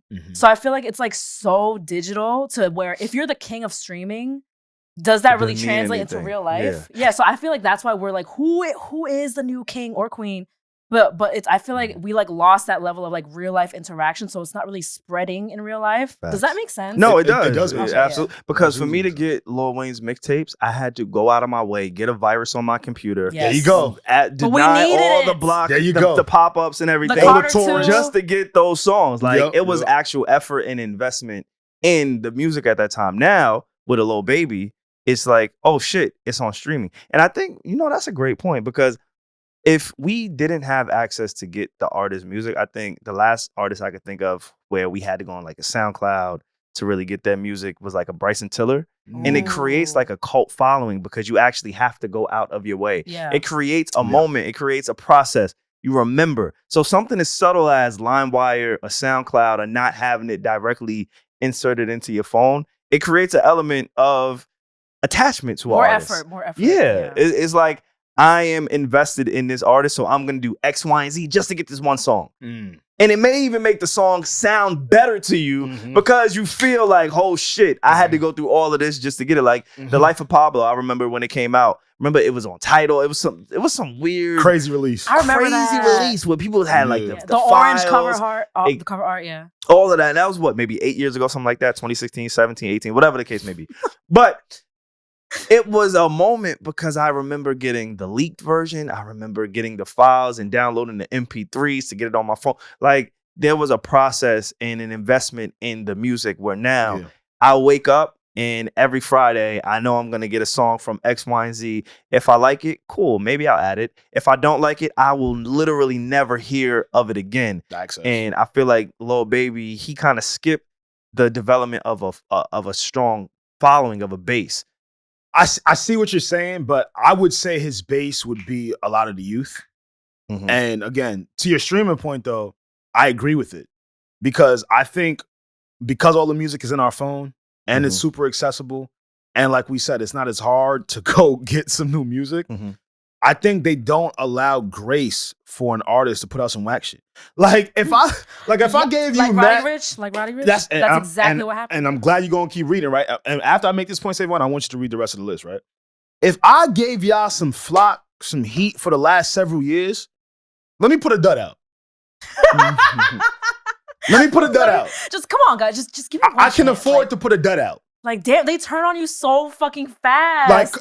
And I think it's even worse now because they don't have to stick with you, right? All the music is in their phone, so they could just fuck around and be like, you know what? I'm not feeling him. I'm going to go to him. And I don't like that. Like, if I'll give you some slaps, let me put out a few duds. I definitely feel that way because when people criticize people's sophomore albums, I give a lot of people grace. Like Bryson Tiller, people hated it. I liked it. Jack Harlow's second album, people fucking hated it. And I'm just like, guys, it's the second part. Like, let's not turn on them so fucking fast, please. But I like that first 5 to start. I ain't mad at that. You said let me put a dud out. Let me put a dud out, yo. Let me put some whack shit out. 6 through 10. Fuck out. All right. So after Rich Homie Quan at 5, we got Lil Pump, Designer, DaBaby, Roddy Ricch, Meek Mill. See, I'm mad at this because I think you put Lil Pump above Lil Baby. I think you put Designer above Lil Baby. I don't think Lil Pump should ever be mentioned again in the history of life. Like, that's what I think about Lil Pump. So again, much like Rich Homie Quan, for different reasons, I think both of them should be honored to be on such a list. Legit. No, you're right though. No, for sure. And I like Rich Homie Quan. Sure. I used to think he used to carry a lot of the songs with him and Thug. So I'm not dissing him. Like creatively and from a sound wise, he was killing shit. Lil Pump is a gimmick. Lil Pump is a plan. He's just like, get him out of my ecosystem. It's certain people I don't want to talk about. Him, Blueface, Krishan, 6ix9ine. 6ix9ine. Like, the fact that he's on this list, he should just be honored and shut the fuck up and go away. And to fall off, SaVon's mad funny. Deadass. To fall off, I feel like you have to have a solid catalog. That's another caveat I wanted to introduce to this. Oh yeah, like right? so Lil Pump wasn't a rapper with a catalog. Like, Gucci gang, Gucci gang, Gucci gang, Gucci gang, Gucci gang, Gucci gang, Gucci gang. I found a Gucci gang. Like, I'm sorry, I only know you for that. I only identify you with that, right? But if you have a solid catalog, maybe 1 or 2 albums that we enjoy listening to, a variety of singles, then I can go, you know what? There was a point in time where you were actually putting out quality music, and I know that because of the amount of quality music that was released. Nigga, if you just put out a few singles and I know your name and the blogs post you here and there, and then I don't hear from you for another year or 2, I don't think you fell off, homie. I don't think you was ever on. I was just about to say, like what did you fall off from? Yeah, from like Grace? You weren't even on anything. You wasn't on nothing. You weren't on the chair, nothing. Like, what the fuck? But what isn't, like, speaking of like catalog and like real artists, I think it's insulting that Meek Mill is even on that list. Facts. I get it that he's not as like active and popping as he used to. Facts. I don't like that. Oh, okay. I thought you were disagreeing. No, I'm with you. Because when I think of Meek Mill, I don't know if I'm just biased because the whole like Jersey, Philly thing or East Coast, whatever. But like him, he's one of like the greatest ever. Like mixtapes, Flamers, like Dream Chasers 1 and 2. Like I don't think he fell off yet. I don't think we could say he fell off yet. Nigga, you can't say I fall out. You can't say I fell out. What's the word? I don't even know what the fuck to say. See, now you're angry. I'm angry. They saying he fell off. I'm so angry. I can't even speak. The fall off. You can't say I fell off. How the fuck I fell off? But I gave you. I used to pray for times like this to rhyme like this, and I had to shine like that, to shine like this in a matter of time. Fuck out of here. You niggas not rapping like that. Never fell off. If you niggas can't rap like what I did 15 years ago, let him cook. I ain't fall off. Right. If y'all niggas could top what I did 15 years ago, though, say I fell off. Because it's like, nobody ever topped him. Niggas ain't topped that shit. Yo, sorry. Oh, shit. We wildin' today. We wildin' today. I'm sorry, we wildin' today. Just because he hasn't like had like a #1 album in like a year or 2, people say he fell off. That's disrespectful. Like if you, he's nice. He is nice. Meek is still nice. Like it gets me tight. Like niggas he's still nice. Like I don't agree with that because out of everybody on this list, he is the only person that I could look at and be like, he's a real artist. Yes, he's an artist. Every time he puts out a project, like he has a message. Yeah. He has everything that checks off an actual hip hop rap star is Meek Mill. And now maybe he's not as active. Maybe he's not as popular. Right. He's entering that phase of being a legacy act. And the fucked up thing about being a legacy act is you aren't the person that determines it. Right? Yeah. It's more so the culture, is more so the vibe, the sound that determines when you become a legacy act. Yeah. And a lot of niggas cannot identify when that happens. Like Chris Brown, I think this was the album where he finally said, oh, wait, I'm a legacy act. Now, the album sales didn't equate to who we believe Chris Brown to be, but the sound of this album tells me he knows, oh shit, I got to tap back into who I was at some point. Right. It just can't be the same formula. It can't just be the same sound, same cadences, whatever it is. Like, that's the fucked up thing about being a legacy. So Meek Mill, as dope as he is, I think he is, we're not in that era of music anymore. Drake and J. Cole are the only two who have managed to come from 2010 to today and not get looked at as the old niggas in the room. Kendrick? They literally got a #1. Kendrick looks like an old nigga in the room. We gon' fuck up the world, excuse me, but is that your girl? Come on, nah. He just did that with his boy Baby Keem. That's some young nigga shit. That's some Jersey. Nah. Kendrick is looked at, I hate to break it. I'm not saying it's not to knock his greatness. No, it's not. Kendrick is out of the big three. Yeah. He is easily viewed as the legacy act between the three. I think they're all viewed as legacy acts. I don't think so. You mean by legacy? You mean like a little older? They're older, and I think, and maybe, I don't know if you could pull up the definition of like what a legacy act is, but my interpretation of a legacy act is somebody who, yes, they may still be active, they still can put out new music, but the best days are behind them. Like the best music is behind them. Like they're not trying to do like new shit all the time. Exactly. Or their catalog is what is going to keep them afloat. Anything that they do that's new is additive, but it cannot add to who you are and what it is that you do. Okay. That's what I perceive to be like a legacy. That's a good, that's a so good somebody explanation. who's, you know, like we have a ton of artists who tour till this day. Like Boyz II Men, New Edition. New Edition is doing a residency in Vegas. Mm-hmm. They're a legacy act. Their legacy is what keeps them here today. Now, I'm not going to put New Edition and Meek Mill. That's a wild crazy. Y'all making crazy connections today. I had to give you the extremes of what a true legacy act is compared to somebody who is phasing into that part of their career. I see where you're coming from, right? Okay. And it makes sense. For me, I think a legacy act just has to do with when you came out.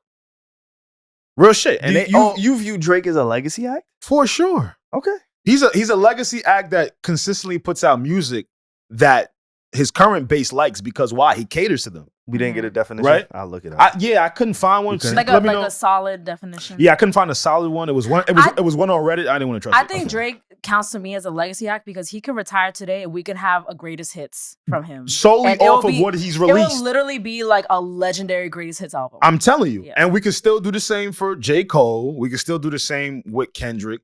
You know, Kendrick just had Kodak Black on his album. That's a young act. So, you know, is this the definition that you found?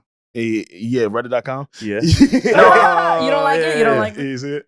I mean, read it. Well, this person in particular says, when I say legacy act, I'm referring to acts that are legends and are remembered, but no one is really checking for their new music. Some examples of legacy acts, in my opinion, are people like Britney Spears, Celine Dion, and Barbara Streisand. Yeah, that's not my definition. My definition is when you came in and your catalog. Do you have an extensive catalog that can be played throughout a Super Bowl? Do you have the type of catalog that you can go get hired from a few residencies? You know, and all of those artists have it.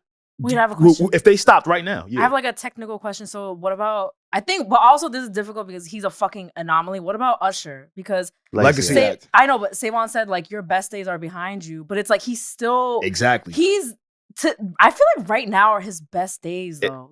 What he's doing right now. Crazy to say that, right? So I don't know. Some would say that about Drake. I said some, not all, but they're active, but their catalog speaks for themselves already. It speaks without saying, right? But they've already done that. I think it's literally like an age thing. Again, if I'm wrong, please leave in the comments what you guys view as a legacy act. You know, we're just all trying to learn here. But for me, a legacy act doesn't mean you can't do it anymore, but your catalog speaks for itself. Yeah, Usher, in my opinion, is definitely a legacy act. Oh, for sure. For sure. All right, I'll put it like this. I'll put it like this. Yeah. A legacy act, in my opinion, is somebody who cannot dominate the Billboard charts. Right? So you're still active. You still make great music. Mariah Carey does it every Christmas off of a song. Doesn't matter. That's semantics and you moving the goalposts. How? Her song is a part of her catalog that was released a long time ago. Okay, it's not new music. Okay, see, you're bringing a new caveat. That's a goalpost. Let's say SaVon said legacy act is somebody who their new music does not hit the top of the charts anymore. Yeah. Maybe let's say he said that. I know it's a little goalpost. Okay, so that's what I said. That's what I said. That's what I meant. But I still feel like legacy acts' new music can go to a certain place, like really reach high. Like it doesn't though. Like Usher's. It doesn't. Yes, it does. Yes, it does. He dropped new music charts. On the R&B charts, on the on the main Billboard charts. Yeah. Didn't Good chart like really high? I have no idea. I don't highly doubt it. But and I'm not hating, bro. I'm just being honest. You're hating. No, I'm kidding. That's not hate, bro. Because the Billboard charts is not just on the artist, it's also the machine. Sometimes the machine doesn't want to push the button to give you the looks that you need. All I'm saying is Mariah Carey is able to tour a song that was She's an outlier. She's an anomaly. She's an anomaly. Okay. So you talk about me moving the goalposts. You're talking about one person who has the greatest Christmas song in history. My whole point was a person who was able to take part of their catalog that was released from a long time ago and have it still chart. That's a song. That's not an anomaly to me. That's a song, and it only charts because of the timeliness of the song. But it's a part of her catalog. She's a legendary act, right? There's a mad new artist, all this new music gets released. Yeah. But they can't reach her spot come that time every year. What other song is doing that for Mariah Carey? I know, it's just that one. Because it is one song that is associated with the biggest marketing time of the year, Christmas. Yes. Correct? Yes. So that is an outlier. That's the definition of an outlier. So we can't take the outlier and put it as the standard. Jay-Z. If Jay-Z puts out an album tomorrow, you don't think it's gonna chart? SaVon. It's gonna chart. I didn't say album. I'm saying oh my gosh. Okay, now Thank you. All right, wait. He's like, I didn't say album. I'm gonna be honest. Let's do it. I'm listening. Ask the fucking question. If Jay-Z puts out an album, a song, like a surprise drop, like how he's used to doing, we saw the success of 444. Are you trying to tell me that Jay-Z wouldn't chart? No. You're lying. SaVon, Jay-Z's gonna chart. He's gonna chart. Please, okay. No, let's not do this. Let's not fucking do this. Top 10 Billboard? He could get a top 10. On the main Billboard. Not hip hop, not rap, not the subgenre. I'm talking about the main Billboard with Taylor Swift and Drake and Bad Bunny dominate. Will Jay-Z be on that chart? Yes. Absolutely not. Okay. I think so. And I also feel like this point is stronger if you add a feature. If he go link up and do a song with Bad Bunny, it's gonna chart. If he go link up and do a song with Drake, like how they usually do on Drake's projects, it's gonna chart. Oh, for the record, Good charted 25 on the US Hot. That is really good, SaVon, for Usher to. That is really good on the Billboard charts. It is. And he's a legacy act, right? So again, I'm just more so like what your music can do and how it can chart. Like, Pierre, can you look up Jay-Z's album sales on his last album, 444? Please, if you don't mind. I think it did pretty well. I'm not saying it didn't. No, I wanted to check it too. I'm not trying to knock it. I'm just going based off what I know, impact, and thought like, I don't know. I didn't get you married. J. Oh, John. We can talk about that. We'll get to that. She's on your mind today. She is. Capricorn my queen is always on my mind. Capricorn queen. I brought up to you Jay-Z and Mariah Carey. Those are two people that are legacy acts that can still put out music and a Billboard and a chart. You know, so that's why it gets a little weird for me. So to answer your question, finally, I would say Kendrick, J. Cole, and Drake are all legacy acts that can do the same. So in 2017, 444 sold 639,000 units. Not in a week. Yes, it did. Bro, the debut that week? Did not. That's crazy. That is almost that shit did not sell 600 in a week. Do you remember when that shit dropped? I remember that time. Do you remember when 444 dropped? I literally remember in a fucking week. Yes, bro. Yeah, no, taxis in New York all had 444 plastered on them. Do you remember that? It was a crazy time. I want you to think back to college, homie, when 444 dropped. That shit was everywhere. I remember. Bro. Okay, but outside of that, SaVon, like if saying that a Jay-Z album would chart today is nuts. That's on the main Billboard. Bro, yes, the Billboard 200 is for Billboard 200. Bro, personally, and I know like everything I said, Hov already saw it. So if he were to see it, Hov is our biggest fan. But imagine. But where the children are today, like me, if Hov drops, I don't care who else drops. Mm-hmm. That is all I'm gonna be listening to. That's all I'm gonna be consuming. Because that's me. I fuck with Hov. I don't care what it sounds like. I'm gonna listen to it. Okay. I know today's generation, they do not value him in the way that we did. They are the people who dictate the charts, the commercials. They do dictate everything. That's why, what's his nigga name? Drew will do it? Drew Walls. Whatever that nigga's name, like, that's the nigga. Not like, everyone. He's getting these commercials and these opportunities because he's dictating where the kids are putting their dollars and attention. Unfortunately, Hov, and I respect Hov for not playing that game, but Hov isn't doing that. You know how you mentioned for certain people here to be an anomaly? Yes.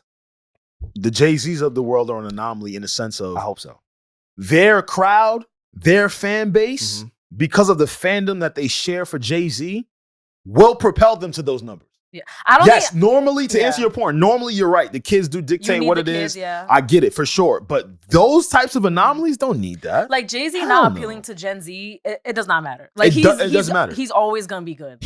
He's so revered. Yeah. From a musical standpoint, not cultural overall impact. I'm saying just music and just music numbers impact from music. I'm not saying Hov as who he is because. Again, we all know, like, we all come from that. We all have that respect for that nigga. Like, that's not the conversation. From a music standpoint, I don't know if Gen Z has that respect for Hov. And I agree with you. I hate that I even have to say that shit because he's the best. He's number one for me. I feel you. I just feel like he doesn't need them.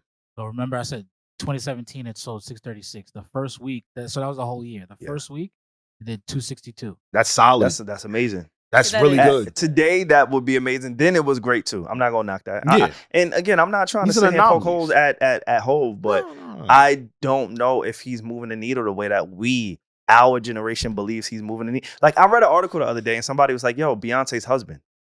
Yeah, but they've been calling him that. On Variety. I always say that. On like Variety. Yeah, they've been calling him that. No. These are like reputable sources. outlets. I understand. Yeah. Whatever that energy is, and I think he kind of plays into it a bit because he don't give a fuck. He's super up. He's him. So I don't think he's reading these articles and feeling any type of way about it. Honestly, I think he laughs at it, right? Like, oh, of course, like, cool, whatever.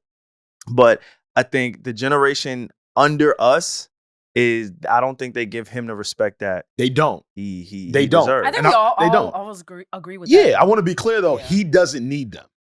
Like, there are other artists that come from his class where, all right, cool, my fan base is not as strong as a Jay-Z's, right? So I might need to pull from everywhere. I might need to pull from the old niggas. I might need to pull from the kids. I might need to pull from the mid-age types of people.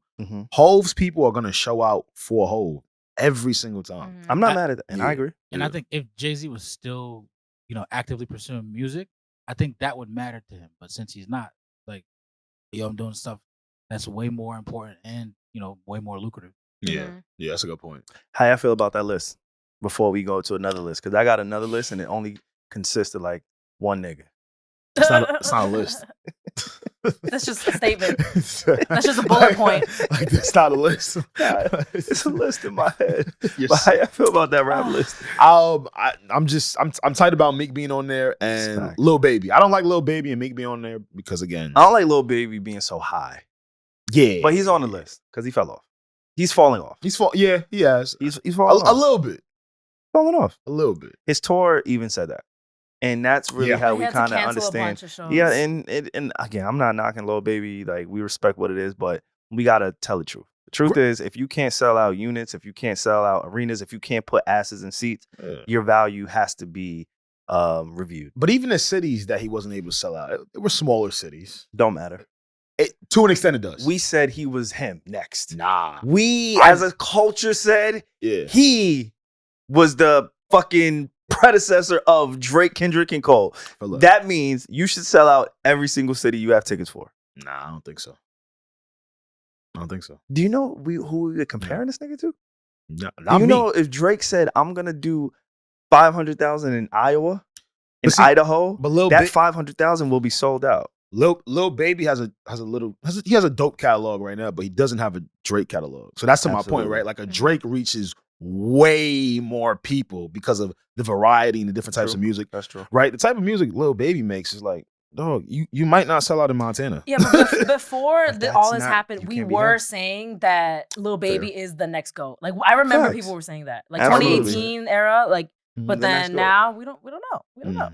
We don't know, but I would like to see him maybe at like 8 or 9. Yeah. I don't want to see I don't want to see Meek. You know who I really want to see on this list? Who? Don't say Cordae, bro. No. Okay. Shout out to Cordae. That was so random. Nah, because you remember he had smoke for that nigga like a few weeks ago. You remember? That was not weeks. It was years. Oh, shit. It was years ago. Oh, shit. I don't have no problem with Cordae. Okay. I don't understand, and maybe this is like a whole segue. Maybe y'all can help me understand. Okay. Like, what is the attraction to... Damn, I forgot the nigga's name. That's crazy. What? That's how you know he hate that nigga. You're queuing up a whole ass topic. I could see his dumb ass face. You hate it. I wonder who he's. No, he was on. He's an artist. Absolutely an artist. Watch, I'm gonna say his name. And y'all gonna be like, oh, okay. I'm trying to predict who he's gonna say. Brent Faiyaz. No, not at all. Yeah, I'm trying to guess it myself. Nah, y'all know. Rap? Playboy Cardi. Okay. Don't do this. Playboy Cardi. Okay, wait. What about him? Like, he should be on this list. It fell off. Nah, no way. I don't know, because Playboy Cardi's cult following is scary, and so he will never fall off. To your point about to your point about how the generations are so different. I don't know if he's a devil worshiper or not. I ain't gonna put that over nobody, but I do see the upside down crosses. I also know this new generation, them niggas don't really love God like that. I'm sorry.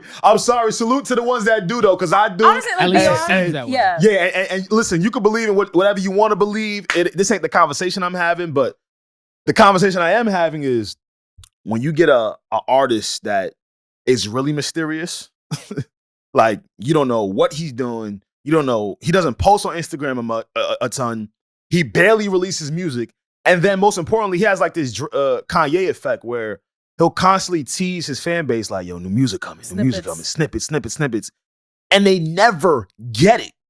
That's why I've never understood him or why people fuck with him. It's you got to be younger to understand it. Brent Faiyaz is Michael Jackson compared to that. I don't do that. That's how I feel. That's a singer and a rapper. No. That's a singer and a rapper. I'm not gonna lie to you, bro. That's a singer and a rapper. Y'all know how I feel about Brent. Yo, watch your I don't mouth, really nigga. understand Brent, and I really don't. But I could. But you understand R&B. I get what the draw to him is not for me. But I understand the content and the song structure and the vibe. I understand what it is around Brent, right? Like, it's not for me, but I get it. And I fuck with it and I salute it. Playboy Cardi, you see that nigga right here on the table? Shout out to my alien nigga that's on the table with chicken. That's Playboy Cardi. Shout out to my alien like, nigga. Who is this? Some alien nigga. Shout out to alien nigga. Who is... Stop, you're making it weird. You gotta watch this on This YouTube. is what this Playboy Cardi looks like to me. Like an alien? A dumb... Yo, don't do that. Don't do that. But Playboy Cardi has hits. He got a song. Which one? In New York, I'm Ellie Rock. Poke It Out with Nicki Minaj. How'd that go? Poke It Out. Poke It Out. Poke It Out. Yeah. Okay. Poke It Out. Like he got some slaps. With Nicki Minaj. The greatest female rapper ever. Sure. Yeah, we're gonna put that on his catalog. Sure, but she had a verse. Let's give him credit, But she had a verse. He did the hook. It's more like a community thing. Like if you're in like the Playboy Cardi fan community, it's like a whole. We gotta call niggas ass that be ass. No, bro. It's all right. Let's go deeper. Rap has been evolving over the years, right? And with evolution and music comes subgenres, correct? Yeah. And his subgenre is more like devil worship. I would say that, but he's not even the best at worshiping the devil. But not just that. He's not even the I don't know who the best at worshiping the devil. I wouldn't know. He's not the illest at even doing this shit. I wouldn't know. I be seeing niggas that do that shit. I be like, oh, that shit hard. Where you be seeing them at? Let me give you my church. Better get the fuck out of there. I'm not saying not subscribe. I see it though. Oh, you see it on the I net. see these niggas. I don't fuck with that nigga. I'm God fearing nigga. Same. Every day. He makes the type of praise the Lord. Never would have made it. But he makes rage music. He mixes that. Yeah, I think SaVon, just because you were never a part of that like whole rage culture, I know you don't like it. You told us you don't like it, so I feel like of course like you don't get it. That mosh pit type music, like I like some of it because I just appreciate music overall. Okay, but is it something I'm just bumping every day? Okay. No, but I wouldn't say it fell off when all his fans are still fiending for him. He could post something on YouTube to go all the way up. Oh my God, he's the best rapper ever. Like they go crazy. The moment his fan base switches up on him, I'm with you. They ain't switched up yet. They don't care if he even dropped. Maybe he's not on the fell off list. He on another list. I'm gonna think of that shit. It's literally just a personal rappers that SaVon hates list. Like that's the only list. NBA Youngboy was on that list. He was number 3. I understand the NBA Youngboy a little bit. No, he was number 4. He was 4. Yeah, I listened to early NBA Youngboy, and I listened to his newer stuff, and it's not the same. It is not the same. I don't know if it's because the quality was different. And you gotta love your kids when you make music. If you ain't loving the niggas that you bring into this world, like God is gonna take away your ability to make good music. But he had kids before that. But he don't want to be a father. He got 13 kids. He had kids before that. Don't do that. Yo, that's like us doing 200 plus episodes of podcasting and me coming in. Think, yo, Alex, I'm really not feeling this podcast. We'll be like, well, you better figure it out. Okay. I think it's 11. He's not even 26. He has 11 kids. At the time of this recording, he has 11 kids. Not all of them are biologically his. But you gotta love the kids. You got to. You can't be on the fence about fatherhood. I know. Nothing and some shit like that. He was like, it's not really my thing. So you're so fucking stupid, bro. Yo, but to his fans that say he fell off, I can understand that. Because there was a time where I was bumping, this is like 2018. Like I'm bumping early NBA Youngboy. Oh, for real? Yeah. And he had a lot more messaging in his stuff. Maybe he was more attached to his upbringing and how he had to get out of that. So the music was way more raw. I know now he's locked up in record deals, right? And just trying to rush himself and get out of them. So which could affect the quality of the music, you know? Yeah, I'm not mad at that. Speaking of quality of music, DJ Clue, shout out to DJ Clue. Desert Storm Radio. Facts. DJ Clue posed a question this past week. And it was about classics since 2020. I'm going to read the tweet. Give me 1 second while I pull that up. Take your time. Shout out to DJ Clue. It made me think because I don't listen to music to be like, oh, is this a classic? And I don't think we really know what a classic is. Like, it has to age. Mm-hmm. Like, the first classic that I think of recent is Adorn by Miguel, but that was like, what, 10 years ago? So you are old. That's the first classic that comes to your head as of recent? Yo, this nigga is crazy. Wait, when did that come out? What the fuck? That shit was like 2014, baby. But that's like there's been good songs since then. No, I'm not saying that. But that's a new all right. So but listen, new. Yo, give me this, nigga. Damn, like, what the fuck? Damn, hear me out, bro. Miguel Adorn. What I'm saying is, they're like most classics are embedded. That was 2012. Bro, you It's 2024. It's 12 years. But you know SaVon is an old soul. I know that. When he thinks of classics, he thinks of shit that dropped like 50 years ago. I don't like this narrative. Wait, hold on, nigga. I ain't that old. Nigga turned 30 but 50 years ago. What I mean, when I hear the word classic, I think about classic, like I think about songs or moments or things that happened before my consciousness. I was just born into it, right? Like so All About the Benjamins, that's a classic. Sure. I had no say in it. I heard the shit, my shoulders start shaking, I start moving. That's a classic, right? Yeah. Like there's certain songs that I just heard and know this is a classic. Yeah. Now that time, thankfully, thank God we got time. Time has elapsed. Like I can say, oh shit, I remember when this became a classic because of when it came out and now over time. Now, I do believe there have been more classics created since Adorn by Miguel. I love the song, but we weren't expecting you to say that. That's not the last classic, like for me. It's just the first one that came to mind when I'm like, oh, I remember this becoming a classic. Mm-hmm. I remember when it came out. Fix it up. And then I remember over time, oh shit, this is one of them things that's gonna live forever. Like that's why I thought about that. So that and Sure Thing by Miguel. Sure Thing too. Facts. Sure Thing is one of those ones too. And All I Want Is You with J. Cole. Like he got a few of those. Those are classic songs. So DJ Clue said, name a hip hop song made after the year 2020 that's a classic that will still be played 10, 20 years from now. Something that will come on in the club and still have it turned. Examples: Dreams and Nightmares, Meek Mill, March Madness, Future, Finetto, California Love, Can't Tell Me Nothing, One More Chance, etc. Name me a classic that was created from 2020 till now in hip hop that will be deemed a classic.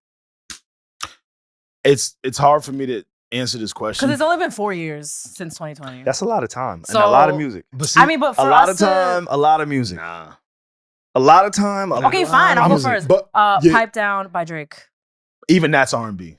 What? That's R&B for sure. That's not R&B. He's rapping Pipe in it, Down though. is so R&B. That's a rap record. Yes. Thought you belong to the streets, but the streets belong to me. They're still home to me. She belong to the streets. She belong to me. Like that nigga is like sing rapping. That's like an R&B. That is sing rapping, but I would say melodic. I would say it's in the hip hop world. Yeah, that's definitely in the hip hop realm. I'm gonna give you that one. It's in the hip hop Personally, realm. I'm gonna ride with you with Pipe Down. Drake is my guy, and I ain't riding with y'all. Look at that. Am I OVO Alex now or what? I'm not riding. That's my guy. I do think Pipe Down is gonna be when we play that 15 years from now, we're gonna love it for sure. I'm not mad at that. To the point about that type of melodic music and R&B, Clue. Why? I don't know why Clue is asking us this question. And shout out to Clue, man. I still listen to him when I catch it. Pause.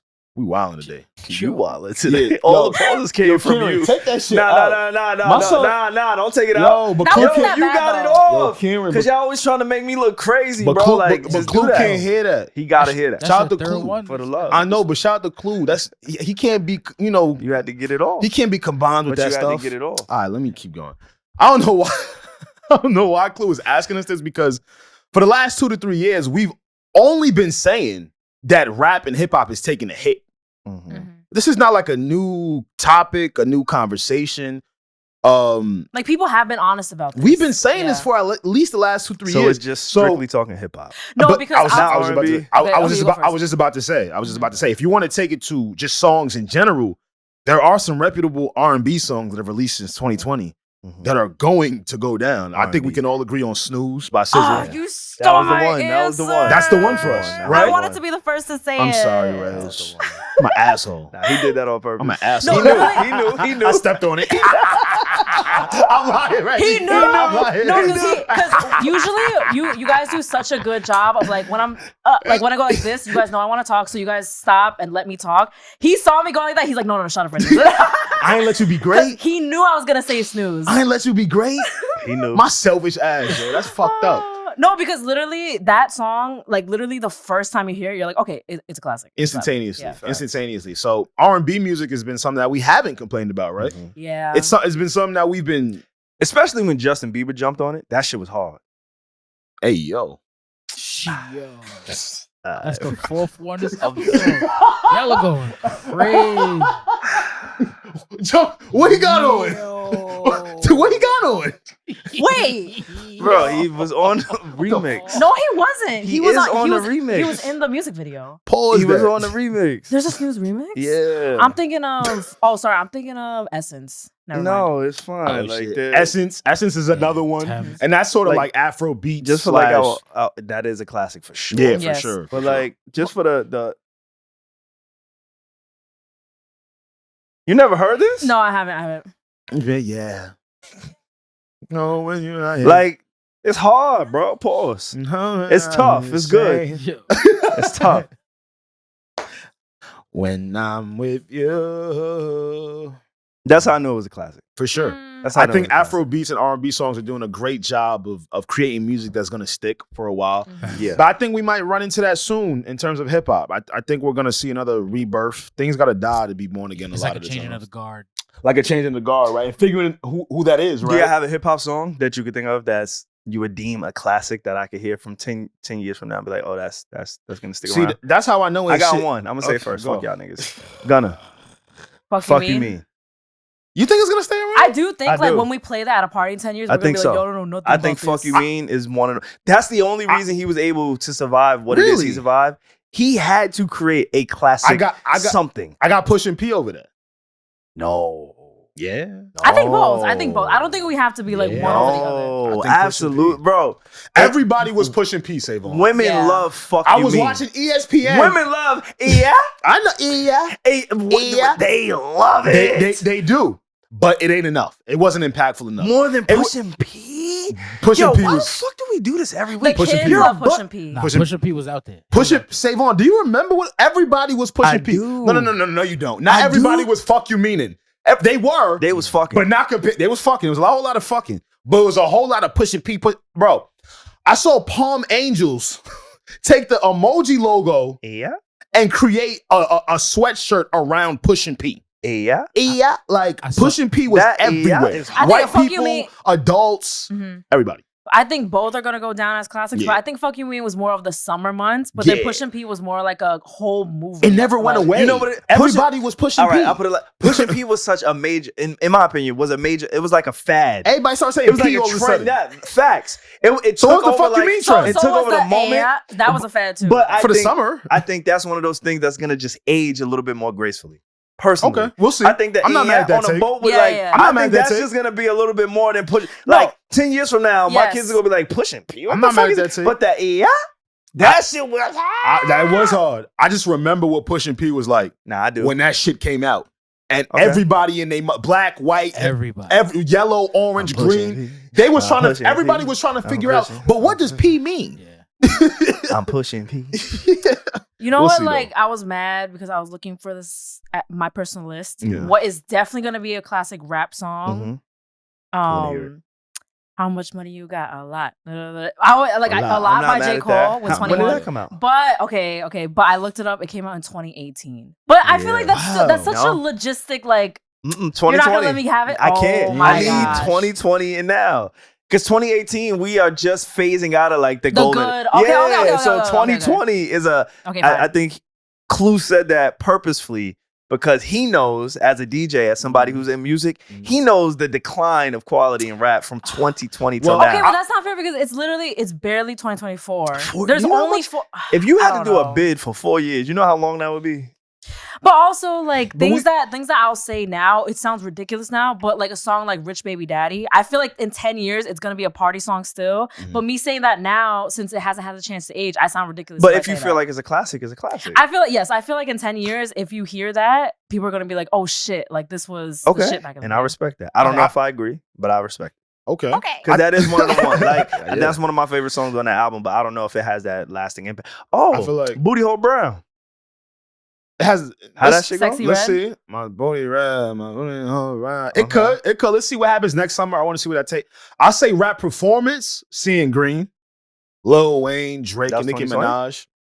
I think it was. I don't know. That does seem like 2018. Yeah, that's Seeing Green, bro. No way. That's like 2021. Let me see. I like a lot of these songs. Rap has been that bad, and shout out to DJ Clue for like 2021. That was 2021. Okay. Seeing Green. Oh shit. Okay. 2021. And you think that's a classic? I said rap performance. Classic. Like, I just want classic. It's a flip on a beat, so it's hard for me to call it a classic. It's not an original record. But again, if we're just talking about performances and that style of rap that used to go that far, I think when you look back since 2020, that's one of the songs that stood out. For sure. I'm gonna take it back to R&B again because that's just what I do when I see the chance. Something about your hands on my body. That's definitely my God. Who's singing that shit? I love you, Coco Jones. What? How dare you? I was fucking with you. But yes, so R&B, I feel like it's so easy for R&B. Yeah, R&B got some classics, but he was talking about, and Snooze would have definitely been the one that I thought of as well. Yeah, right. Salute to Clue. I just don't feel like he said anything. Like, we've been saying this for the last 2 to 3 years. Like, yo, can y'all come save us? Please, we're begging you. You know, I don't know. Well, speaking of classics and SZA and shit that's going to age very well, recently there was a conversation on The Breakfast Club. So Charlamagne and DJ Envy they were basically, if you watch the full clip, they were bigging up SZA. They were saying like she's like the biggest R&B girl of the generation, lethal pen, and she kind of like doesn't get as many flowers as she deserves. And then DJ Envy compared her to, he was like, nah, I don't want to do it, but then he said, like a Mary J. Blige. So that conversation kind of went viral, and people were like, what are you talking about? So a lot of people started talking about like SZA and Mary J. Blige. And the reason why I bring this up is because Jess Hilarious kind of responded to it. Do either of you want to read the response? Because I don't know if I can read it. Response is fire. Let me read it. Response must be crazy. You got it? All right, bet. Yeah, let me read it. This is fire. Yeah, but it's just funny because we were talking about like Breakfast Club potential host last week, and now she's kind of like publicly just kind of like coming at them. So for like something that they said that wasn't even like that crazy. So SaVon, you wanted to play the clip first, and then I say what she said? Yeah, let's do it. Yes. Do we really? Absolutely. I mean, she gets all the radio play and stuff like that. She does. I feel she could get more awards, which I'm this sure is about she SZA. will. Yeah. They're talking about SZA right now. Month, so she'll get those accolades. But do we really appreciate the once-in-a-generational talent she is? No. We appreciate her music, right? Like you said, her song plays all the time, but her and what she does and how she performs and the songs that she writes. And how she does it. No, we don't. She still has an air of mystery about her. You know, she don't do a lot of press. She don't do a lot of interviews. You know, she just gives you the music. She don't flood you with music. Correct. You know, you get an album, then you get another album 5 years later. Right. Like she just does things the right way. The amount of music she sells, the music that she writes, the facts that it's all over the radio, is streamed. Do we respect and support her as we should, as the star that she is? I don't think people do. That's why I asked the question. No. I don't. Music, yes, but as the star that she is, no. Yeah, she's not putting on the proper pedestal. I think she correct. So this is comparing her to Mary J. Blige. I'm still waiting for the Mary J. Blige comparison. It's coming. Okay. Yeah, I hate comparing artists, but she is that next. Well, she's not next. She's now. When I mean next, it's like she's the now. When I look at SZA, I look at and I don't want to compare. No, I get what you're saying. That's what I mean. The way we had our Mary J. Blige. Right. That's what I was going to compare. She is this generation. We had our Beyonce. Correct. We still got our Beyonce. Yeah. Right. We've had our Rihanna. We still got our Rihanna. But this is one. So he compared her to Mary J. Blige. Jess Hilarious posted out in her story and commented, "These niggas trash. Envy, shut up. I know artists be pissed when old heads do this because now everybody negatively comparing SZA to MJB. And it ain't even her fault. She has her own identity already. That was my terrible Baltimore accent. Now. Yeah, that was fucked up. Yeah, my fault. There's a lot to talk about because, like, you. Two. It wasn't a two in there. Okay, well, do you guys want to talk about what they said first or Jess Hilarious' response? Because you tell us where you want to go. Let's do both, yeah. I don't know, because like when Envy brought that up and when Charlamagne brought that up, the Mary J. Blige comparison, they were like, she's this generation's Mary. It came from a good place. Like, they were saying like she's the leader of the R&B girls, like she's really her. I don't agree with them saying that she doesn't get as appreciated for the star that she is, because from where I'm standing as the age I am and as a woman, she is like our Michael Jackson. Like, we love SZA. She gets the support. She gets the streams. She's always #1. She breaks so many records. Her arenas are sold out. I personally do think she gets the flowers. But like what they said, it comes from a good place. But always comparing somebody to somebody else is always a double-edged sword, because it's a compliment. Being compared to Mary is a compliment, but it's also like, hey, I'm my own artist. So what do you guys feel about like them saying that? It was a compliment, but at the same time, Jess is saying, yo, stop doing that. Whenever you create or put out art, I feel like you have to be prepared for the comparison, because that is the gauge that we have as consumers, as in fans, to say this is where we view you to be. What it reminds me of and stuff. Yeah, like, so maybe she doesn't feel good about being compared to anybody, but it's like, all right, if we're going to compare you to the greatest R&B artist, woman artist ever, then maybe it's not the worst thing in the world, right? But to what Envy was saying, like, it's tough because he can understand and identify the impact of a Mary J. Blige, but the people he's talking to may not. And that's where I hate to be the person who would be like, old niggas, young niggas, whatever the case may be. But there is an age gap. And for whatever reason, radio has not been able to figure out how to incorporate new people with the old. It's like, all right, we just have the old guard. They are who they are, and they stay there forever. Which, if we were to do like a real serious case study, I could probably make a case that the structure of radio is why podcast has become such a major factor in media today. No question. Especially because like Sirius XM is probably one of the only radio stations where it's unfiltered, meaning you can curse, you can kind of say things that you can't say on other ones. So that's where podcasts were introduced, right? Like, imagine if all your favorite radio stations were able to curse, right? Were able to divulge in certain topics, didn't have time restrictions because of advertisers, right? These are all things that radio faces. So I do agree with that. To the point about SZA and MJB, I think what they were trying to say, and you're right, sometimes when you compare people, well, all the time when you can compare people, it can get skewed. But I think they were trying to say that when they were coming up, Mary J. Blige was the best R&B woman artist for them in their era. Yeah, she was the leader. She was the leader amongst, right? Like, there were people that made great R&B music, but everybody identified for her to be the one at that time. Also, she was like the coolest. Like, she was very like relevant. Very relevant, but also stayed mysterious. And we get a lot of that from SZA, right? Like, she doesn't do a bunch of interviews. She doesn't just sign up to do anything. She's not just constantly in our faces where we feel like we know her. You know, it seems like she takes sabbaticals sometimes. She comes back with amazing music and we're all happy, right? So to their point, I do feel like they were trying to say that this generation looks at SZA as 1A in terms of R&B women artists, right? Like, they might put SZA at 1, they might have Summer Walker at 2, Ari Lennox at 3rd, etc. But no matter how you make up the list, I think they were trying to say, regardless of who's on your list, SZA is at 1 amongst the R&B ladies. I saw a conspiracy that I saw a conspiracy that Charlamagne and the folks over at iHeart, or maybe not even the folks over at iHeart, but Charlamagne, Jess Hilarious, DJ Envy, they're trying to garner media attention around Jess Hilarious to push that narrative of she should be the 3rd co-host. So I don't know how familiar y'all are with sports. Alex, I think you may know Spencer Dinwiddie more so. You be talking to me like I'm a bum when it comes. No, I'm about to check you on that shit on air. No, bro. You know I know sports. I know. Don't let these niggas think I don't know sports. I was talking to Regi in the audience. You know I know sports. Regi in the audience. This nigga be talking to me like I don't know sports. I know you know. Do I know Spencer Dinwiddie is? I know you know. Yeah, I know. He a fucking free agent. I don't want him on my Lakers team. He's not a free agent. They cut him. In his head, he is. He's trying to get out of there. But that's what I was about to say. I think the explanation is SaVon is feeling a little out of place with his sports knowledge because I beat him in a sports bet.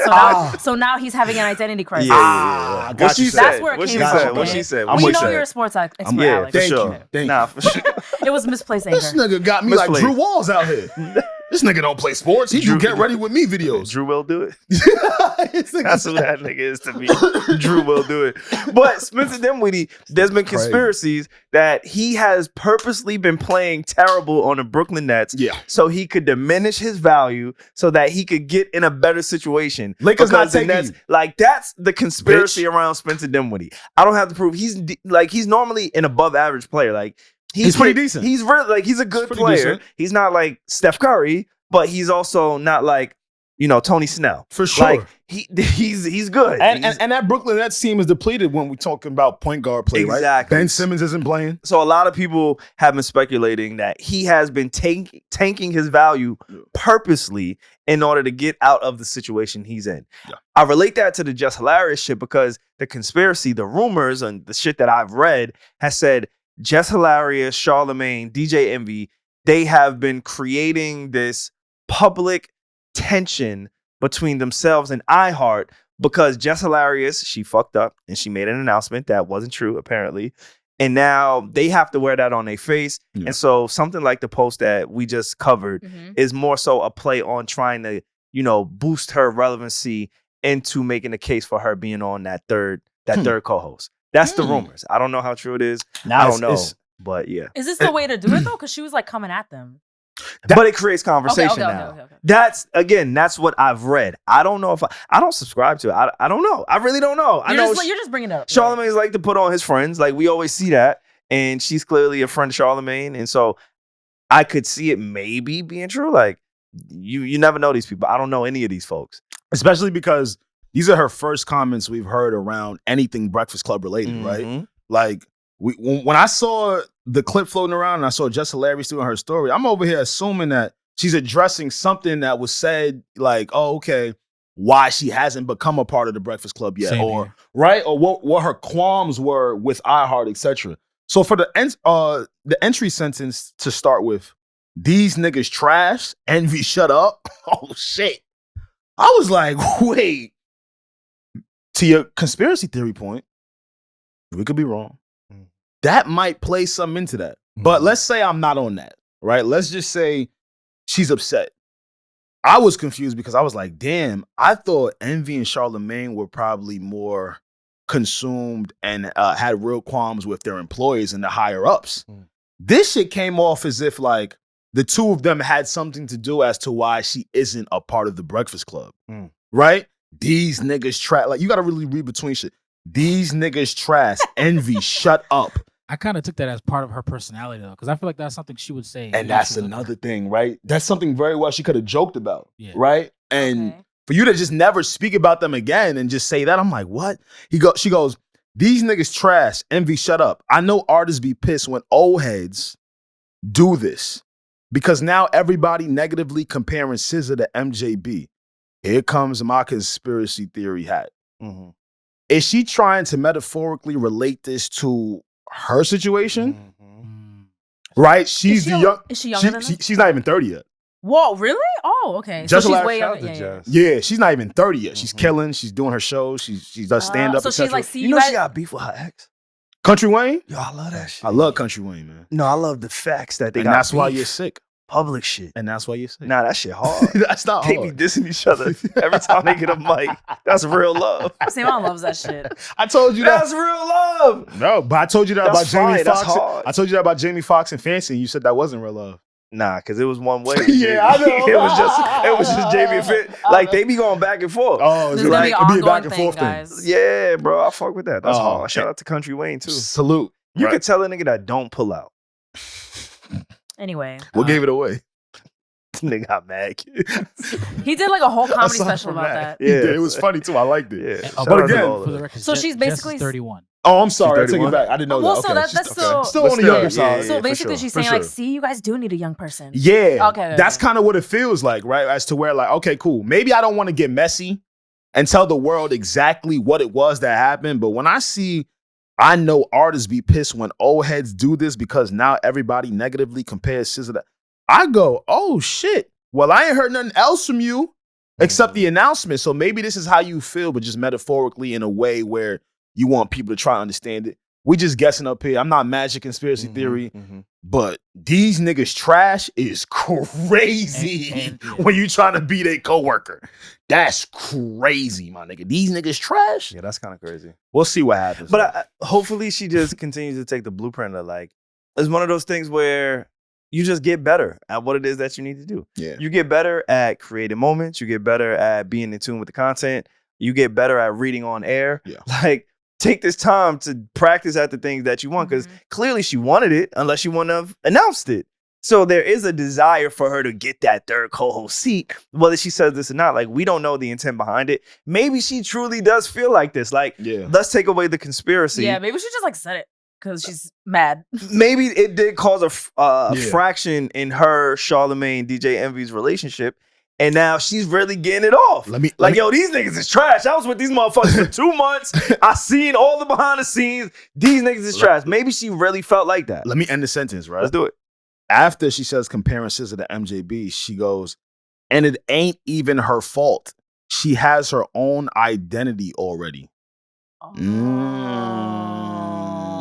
Jess Hilarious already has her own identity. You're like read between the lines. I was sort of reading between the lines because it felt like she was trying to send shots, but she wasn't trying to be direct. Okay, so let's say like God forbid, I'm knocking on wood, this is never gonna happen. But me being disgruntled and I left this podcast. How dare you? Then I see you. I'm gonna knock on some more wood. Okay. Then I see SaVon and Alex getting dragged on the internet for something. Yeah. So now I put on my story. See, this is why they need a woman on the pod. Type of thing. They ain't shit without me. Like, you know, like type that is kind of like without necessarily. Huh? What'd you do? Nah, that's Regi. I'm classier than this. Okay, I would never do that. Right. Not that I'm saying Jess is not classy, but I'm saying me, I would never do that. That's a great example, right? Because you don't necessarily get messy, right? You don't play in the mud when you speak like that. From the outside looking in, it just seems as if it's another woman sticking up for all women and saying not to compare the two. But when right? you know the context. But when you know the context and you know how busy she is, you know how she has all these other things going on, and she ends it with she has her own identity already, she probably feels the same way with the Breakfast Club. Like, I don't know if you guys are trying to change, right? I don't know if you guys are trying to change her. I don't know what was like, what wasn't like, maybe from the higher ups, but she probably feels like, regardless of what y'all feel about me, I'm just hilarious before I even stepped in this building. I'm gonna say this about the Breakfast Club. It's fucked up because it's one of those things where you're damned if you do, damned if you don't. Yeah. Because the Breakfast Club is what it is, you almost need somebody who is of the Angela Yee ilk to continue to make it be what it is. Jess Hilarious is not of that ilk.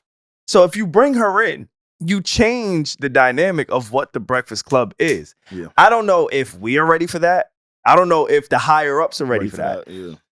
So when a Jess Hilarious comes in, like, you almost have to change the show, right? And I'm not the fucking bosses. I don't make the decisions. No. But that's why last week when we had the conversation and we were throwing out the candidates that we thought, all of the candidates that we said still filled somewhat of the Angela Yee role. I also saw DJ Envy. He was annoyed. He was pissed off. He's like, yo, I'm tired of doing these rumors. He looked like the male baddie doing the rumors. Like he's like sick Offset of, and Cardi B broke up today. He don't want to do it no more. Like he dead ass said it on air. Like, all right, this shit getting old, but all right, well, I'm today's face we got it. But it's like when you was doing them shits with them houses, you just gotta take it. I get it. Pause. I get it. Yeah, we wild. My fault. You are 4. I got 1. My fault. It's 4. It's But 5 collective.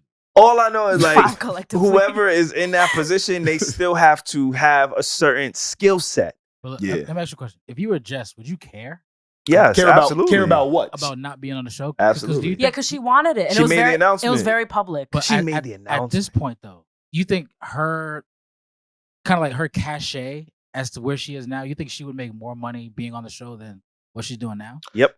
I think it's a long game play. I don't think it's more money. I got to be honest with you. It may not be, but I think it's a long game play. Yeah. I don't know if it's opportunity. I don't know if it's more money up front, but if you become a staple in radio, you will literally be able to make money forever. That's a fact. I don't know. And again, I'm not as informed as on Jess Hilarious' career from a comedic standpoint, right? As maybe some others. But I don't know if the Instagram comedy bits can last forever. Unless you are. She does stand up. And she tours. She does stand up and she tours. So I think that was a pretty good question, Pierre, to be honest with you, because you're right. A lot of the times we see what looks like what someone should do, right? Yeah. But in actuality, their life has probably changed. So, like a younger Jess Hilarious probably would have pounced at this opportunity, right?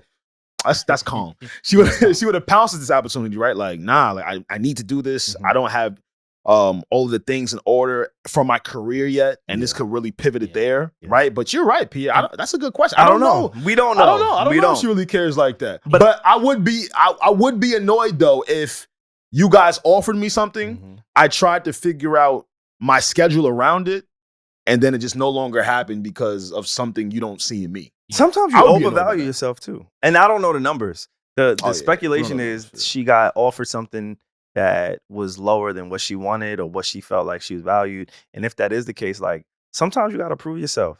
And even though you came into like for sure, like you came into an arena that required a certain qualifications. Yes, you may be a rock star in this area, but it doesn't translate.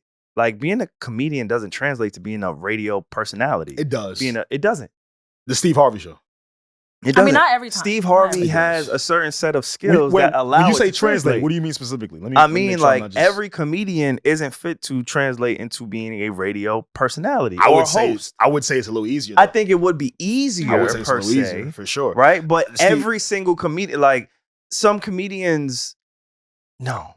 Kevin Hart did radio. Okay. The Steve Harvey Show is still successful to this day. Yeah, on WBLS. I still listen to it when I can. I do it's think because like of its, broadcasting is definitely requires like another skill set. Go. But it definitely is easier. Like you have the personality, you have the voice. You still got to learn shit. It's easier for her to do it than like the plumber from up the block. Right. For sure. Like the skill sets almost overlap in some way, but they're still two different career paths. But you don't feel like a lot of the topics that get discussed in radio aren't like light type of topics for a comedian. Right? Sure. Like those types of evergreen type topics that they like riffing that they could turn into humor. I see that at work all the time. But in that specific role, they don't need a shooter. I disagree. No, they definitely do. They need somebody who has the ability to shoot, but the main responsibility for you. No. If you're the older heads, yes, please you're the older heads, like the suits, quote unquote, at the higher up, and not really knowing or afraid of change. Sometimes you need the change to reinvigorate, because everybody knows that the Breakfast Club kind of is on a little bit. Yeah, which is why I feel like you still need somewhat of a shooter. If this was Charlamagne and Envy, and salute to them, I still love their content. Like I told you, I still digest it. But this is not the Envy and Charlamagne of 2012. Is she good at interviewing? She did. I saw some interviews from her. They were decent. Did Tyrese. I'm going based off of Tyrese. She did Sexy Red. Tyrese was like the biggest one that I saw. Sexy Red was like. But what's the sample size? Just those two? That's what I saw. That's all that they gave us. Yeah, like, and I don't know. And I'm not saying she can't improve. Yeah. But I could understand from an iHeartMedia executive person why I may have reservations. Yeah, personally. I can see that. From the Tyrese one? No, just in general. Everything. I'll say this because she can't read. Yeah, she can read. Yeah, yes, she can. Damn. Yes, she can. Some of the times, like your thoughts get confused with what you're reading, so you doing both together. It's okay. It's like we all have strengths and weaknesses. She's funny as hell, but she can read. Some days she be fucked up on the read it, bro. Angela Yee was killing the read. But that's the rumor report. If you're talking about the interviews, I saw the Sexy Red interview, right? And one thing I liked about the Sexy Red interview was she smoked that. She smoked that because coming into the interview, Sexy Red had beef with her. Nah, she smoked that. And she figured out a way to be jokey, right? And still put on a good interview, and eventually Sexy Red spoke to her. So that was dope. You know? I just feel bad for DJ Envy and Charlamagne reading the room. I do. Not Charlamagne. Charlamagne just be sitting there like that nigga Envy so. Yo, Envy getting tired of Charlamagne. Yeah, no, and he literally said he's tired of doing the rumor reports. Yes. No, that Envy is getting so. tired of I get it. That I is so respect it. funny. Like, I don't want to do this shit. Like, what y'all got me doing? Yeah. I'm fighting for my life. I think the both of them are still close, Envy and Charlamagne, but I think Envy's really getting tired of Charlamagne. I think he is. I don't know. I feel like he feels like he has to be super politically correct with Charlamagne these days, or I don't Charlamagne will nitpick. I listen. That's why I'm only speaking from as a listener standpoint. But I got to tap in closely. But I am curious to see who that third seat is. right. Again, I'm gonna continue to vouch for Mandy. Mandy, shout out to Mandy, man. I think, and I don't know if she Let's wants manifest it. I never text her. Like I said, I was gonna You text keep her. saying this keep shit. saying Like, you trying to manifest it for I them. just think I know I feel as a consumer what it is that they need. Yeah. Like, and Mandy can read. We got to click. Like, yeah, Oh my Mandy and goodness. so I think like from step one, you got to be able to read, and then you also got to be able to have like real opinions and stand on that shit, and also not be afraid to lose some shit. That's the other thing. Jess, she's a comedian too. Yeah. You say something, you do something, you have an interaction, you have a moment that puts your actual career in jeopardy. Like, this is Mandy's a broadcaster. She does podcasting. Podcasting is a form of broadcasting. This is who she is. This is what she does. Somebody like a Mandy B, if I say something, I don't have much to lose because I'm going to go back to what it is that I do. I own all of my podcasts. This is her Just world. You know what I'm saying? Like, and again, that's just my bias. I can say I'm biased. Because Jess could go back to 'Cause I doing fuck comedy with Mandy. shows. But she could, You quote know unquote, what I'm get saying? canceled. Comedians really be like, What? they face that. If anything, They when face that. That would help. when you're That would tired help. of being that's what I'm about to corporate. say. Fuck that. Everybody ain't If Dave you're a Chappelle. comedian, it's Everybody not about not Cat it's Williams. it's not about everybody being Dave Chappelle or Cat Williams. I'm saying if you are a comedian and you are being canceled, your fan base is gonna fuck with you even more. Yeah. Your She fans, got a fan base? Yeah, she got a fan. Everybody I got don't a know. fan base. I'm being honest. Yes, I'm sure she got like over 1 million followers on That's Instagram or what's some up. shit. Okay. All right. She definitely has a fan base. She sells out her shows. You She feel me? does? Okay. Yeah. So Country Wayne ain't say that. I mean, he wouldn't. I'm going by that. He nigga. wouldn't. Country Wayne ain't like what she I'm was toxic. saying I ain't about gonna her. lie. We I clearly fuck see with what it, side nigga. SaVon is Yeah, on. yeah, that we nigga. clearly. That nigga said, yo, hold up. I got 18 baby mamas. I hold all my baby mamas down. This motherfucker he always fucking with me. That baby mama. I love my baby mama. That's exactly how he said, I love nigga my that baby that mama. baby mama shit, nigga. I ain't got no baby mama. That nigga love his baby mama. That's fire. He said, bro. no woman ever left me. Yeah, You feel me? Yeah, that was fly. But I'm toxic. Can we talk about white people real quick before we get up out of here? Why not? So, Salute to the welcome back whites. to another segment of favorite Caucasian sayings. We have a long list to pick from today. Oh no, SaVon, you said you had one. Do you want All to right. start? Do you want to start? We can start. It's not mine. No, it's yours. Oh wait, I got one. It's your segment. I'm Go. literally an expert. I got one already, just based on what SaVon said. He was basically like to me. I was like, SaVon, start. He was like, not to toot my own horn, but yo, I could do this all fucking day. Okay. That was a good one. Okay. Now you go. Nah, I was listening to like the sports recap show. I'm not gonna lie to you. We gotta be honest. Yeah. The way that I can't say that. Nah, Wait, it's why your is that time to shine. problematic? Is it Nah, problematic? It's your time to shine. You- wild. I shouldn't say this. I shouldn't say this. It's wild. SaVon, quit pulling my leg. Yeah, you stupid. I could do this all Ah, day. good one. All right. Okay. All right, I was listening to this recap show of sports. Alex, you know I love Colin Cowherd. Yes. I listen to that nigga show Shout all to the him, time. man. But he has a show where he does a recap. I don't like what he said about Lamar. That's fine. Yeah, me either. But But Lamar gonna show him something this year. You just wait. let's listen to like this recap, and y'all tell me when y'all heard the The white phrase? saying. Yes. Much better effort to get an extra day of rest. But Oh, he sound holy like Kieran. moly, I mean, if it sprinkles a little bit, holy moly! I mean, if Holy moly, guacamole. Right, bro. The nigga said, but, wait, hold on. But wait, Holy he does it moly. again. This is crazy. They really do. So I want to talk a little Baltimore Tech. Like, oh man, they got it going on. They got it going on. Man, sound like a bunch of baloney to me. bro. I heard that and I couldn't help but like clip it and pay attention to it because I really do enjoy that podcast. But holy moly, that was the whitest shit I ever That's to heard. be funny as hell though, because they be dead the fuck serious. They be He's like- so dead ass. He was shaking his head like, holy moly. Holy fucking moly. Shout out to John Middlecoff. That's his name. John Middlecoff. He does Jesus the 3 and Out Christ. podcast. He fucks with I was about to say Chris Converse, but Yeah. Colin Cowherd. There we Yeah, I go. was Colin about to Cowherd. Yeah. Him and Colin Cowherd, they do their podcast, but holy moly. Holy moly, man. Holy That was a moly good one. guacamole. Changed my whole voice for that. Nah, that was a good. You can't say holy moly without saying it in a white tone. This is the only way you can do it. Holy moly. Like say it as like a nigga. Wait. Oh. Say it real You cool. can't. Ready? Holy Go. moly, nigga. What? Hey, yo, holy moly for real, my nigga. It don't even hit the same. You gotta put the holy moly. Oh man, oh Jesus. It's so oh, interesting. man, That was holy Alex's moly. interpretation of it. Oh man. Holy moly. Wait, SaVon, say it like calmly. Don't say it Caucasianly. Holy moly. Are you Caucasian? That was white. Because that was too natural. It was It good. was too natural. It rolled off the Nah, tongue. that shit That made was too kind of crazy. natural. Nah, I'm embarrassed. Holy. I shouldn't have did that. I should have like declined that stupid. challenge. Holy moly. See how But yeah, Alex that couldn't was even funny. say it, but you know. I had to like reroute my voice. Oh man, that was great. What a great episode. We appreciate y'all. Yo, quick question. Yeah. While we're on the topic. What's up, bro? Alex, Yeah. actually, question to all three of you guys. Yeah. How often do you code switch at work? Oh my God. I'll start first. It's instantaneous. Like right when you walk in the door? The moment I walk through the hallway, hey Dan, what's up? Oh yeah, no, that was you got did you run to the printer? Hey Dan, what's up? No, it's so terrible, man. Like, no, honestly. And then like the elevator, like, yo, dog, when the elevator like doesn't work here, it's such a terrible time here, bro. No, I Damn. know, for sure, man. No, for sure. But you're very, That's my for very sure. like you're also really good at like small talk and just talking to people. So Yeah.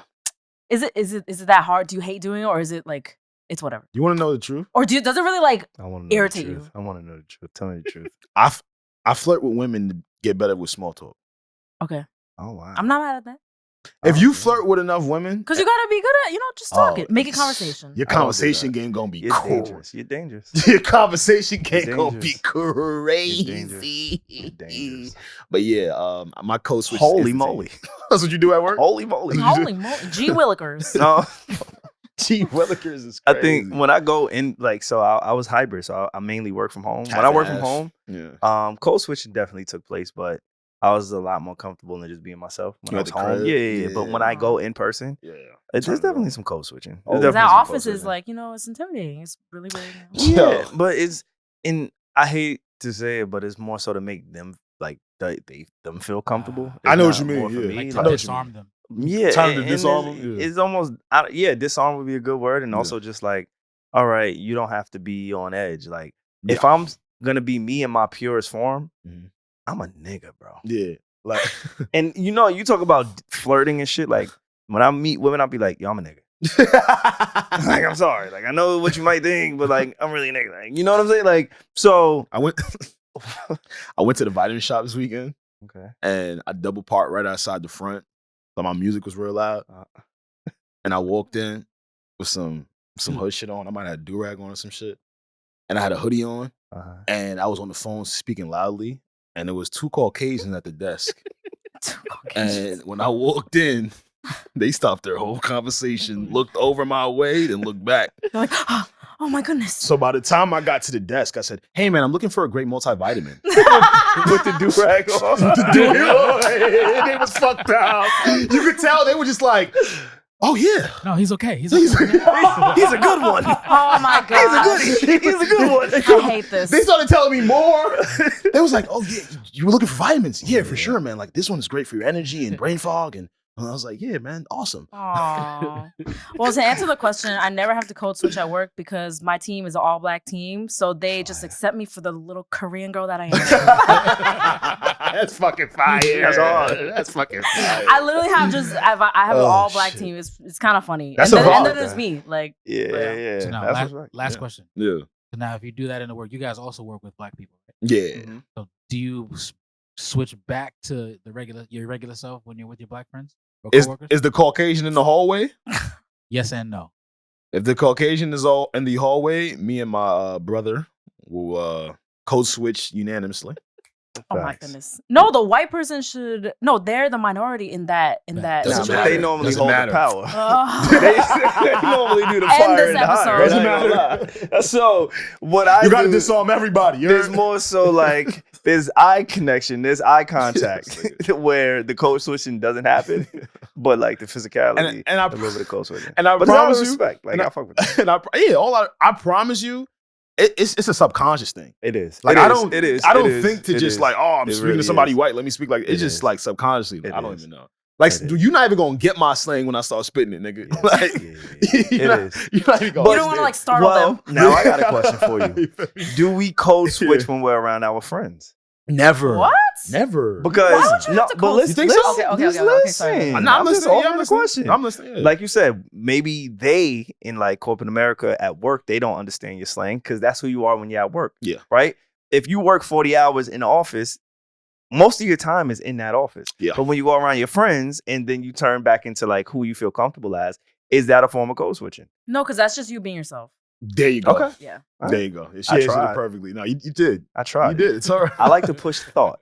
We do. He's like, I That's tried. what we do here. That's right. That's what we like to provoke thought. But all right, cool. We appreciate y'all. Yo, if you made it this far in the podcast, there is no reason that you aren't subscribed, that you haven't liked, that you haven't commented on the Need to Know podcast. We appreciate y'all. We see the numbers going up. We see the YouTube going up. We see everything going up. We appreciate you. We do have a Patreon with extra content. We do have some guests coming up. Underdog Fantasy, make sure y'all tap in over there. They are matching 100% of your deposit if you use the code Need to Know. That's at the top of the episode, but if you made it this far, there's no reason that you haven't done that. Yeah, for sure. Hey, man, we didn't get to talk about Chris Brown and Quavo today, but moral of the story is stop beefing with people over people that's no longer in your life, all right? Do what you will with that information. This has been a Need to Know podcast. What you need to know, when you need to know on the Need to Know podcast. Gang, we here. Peace.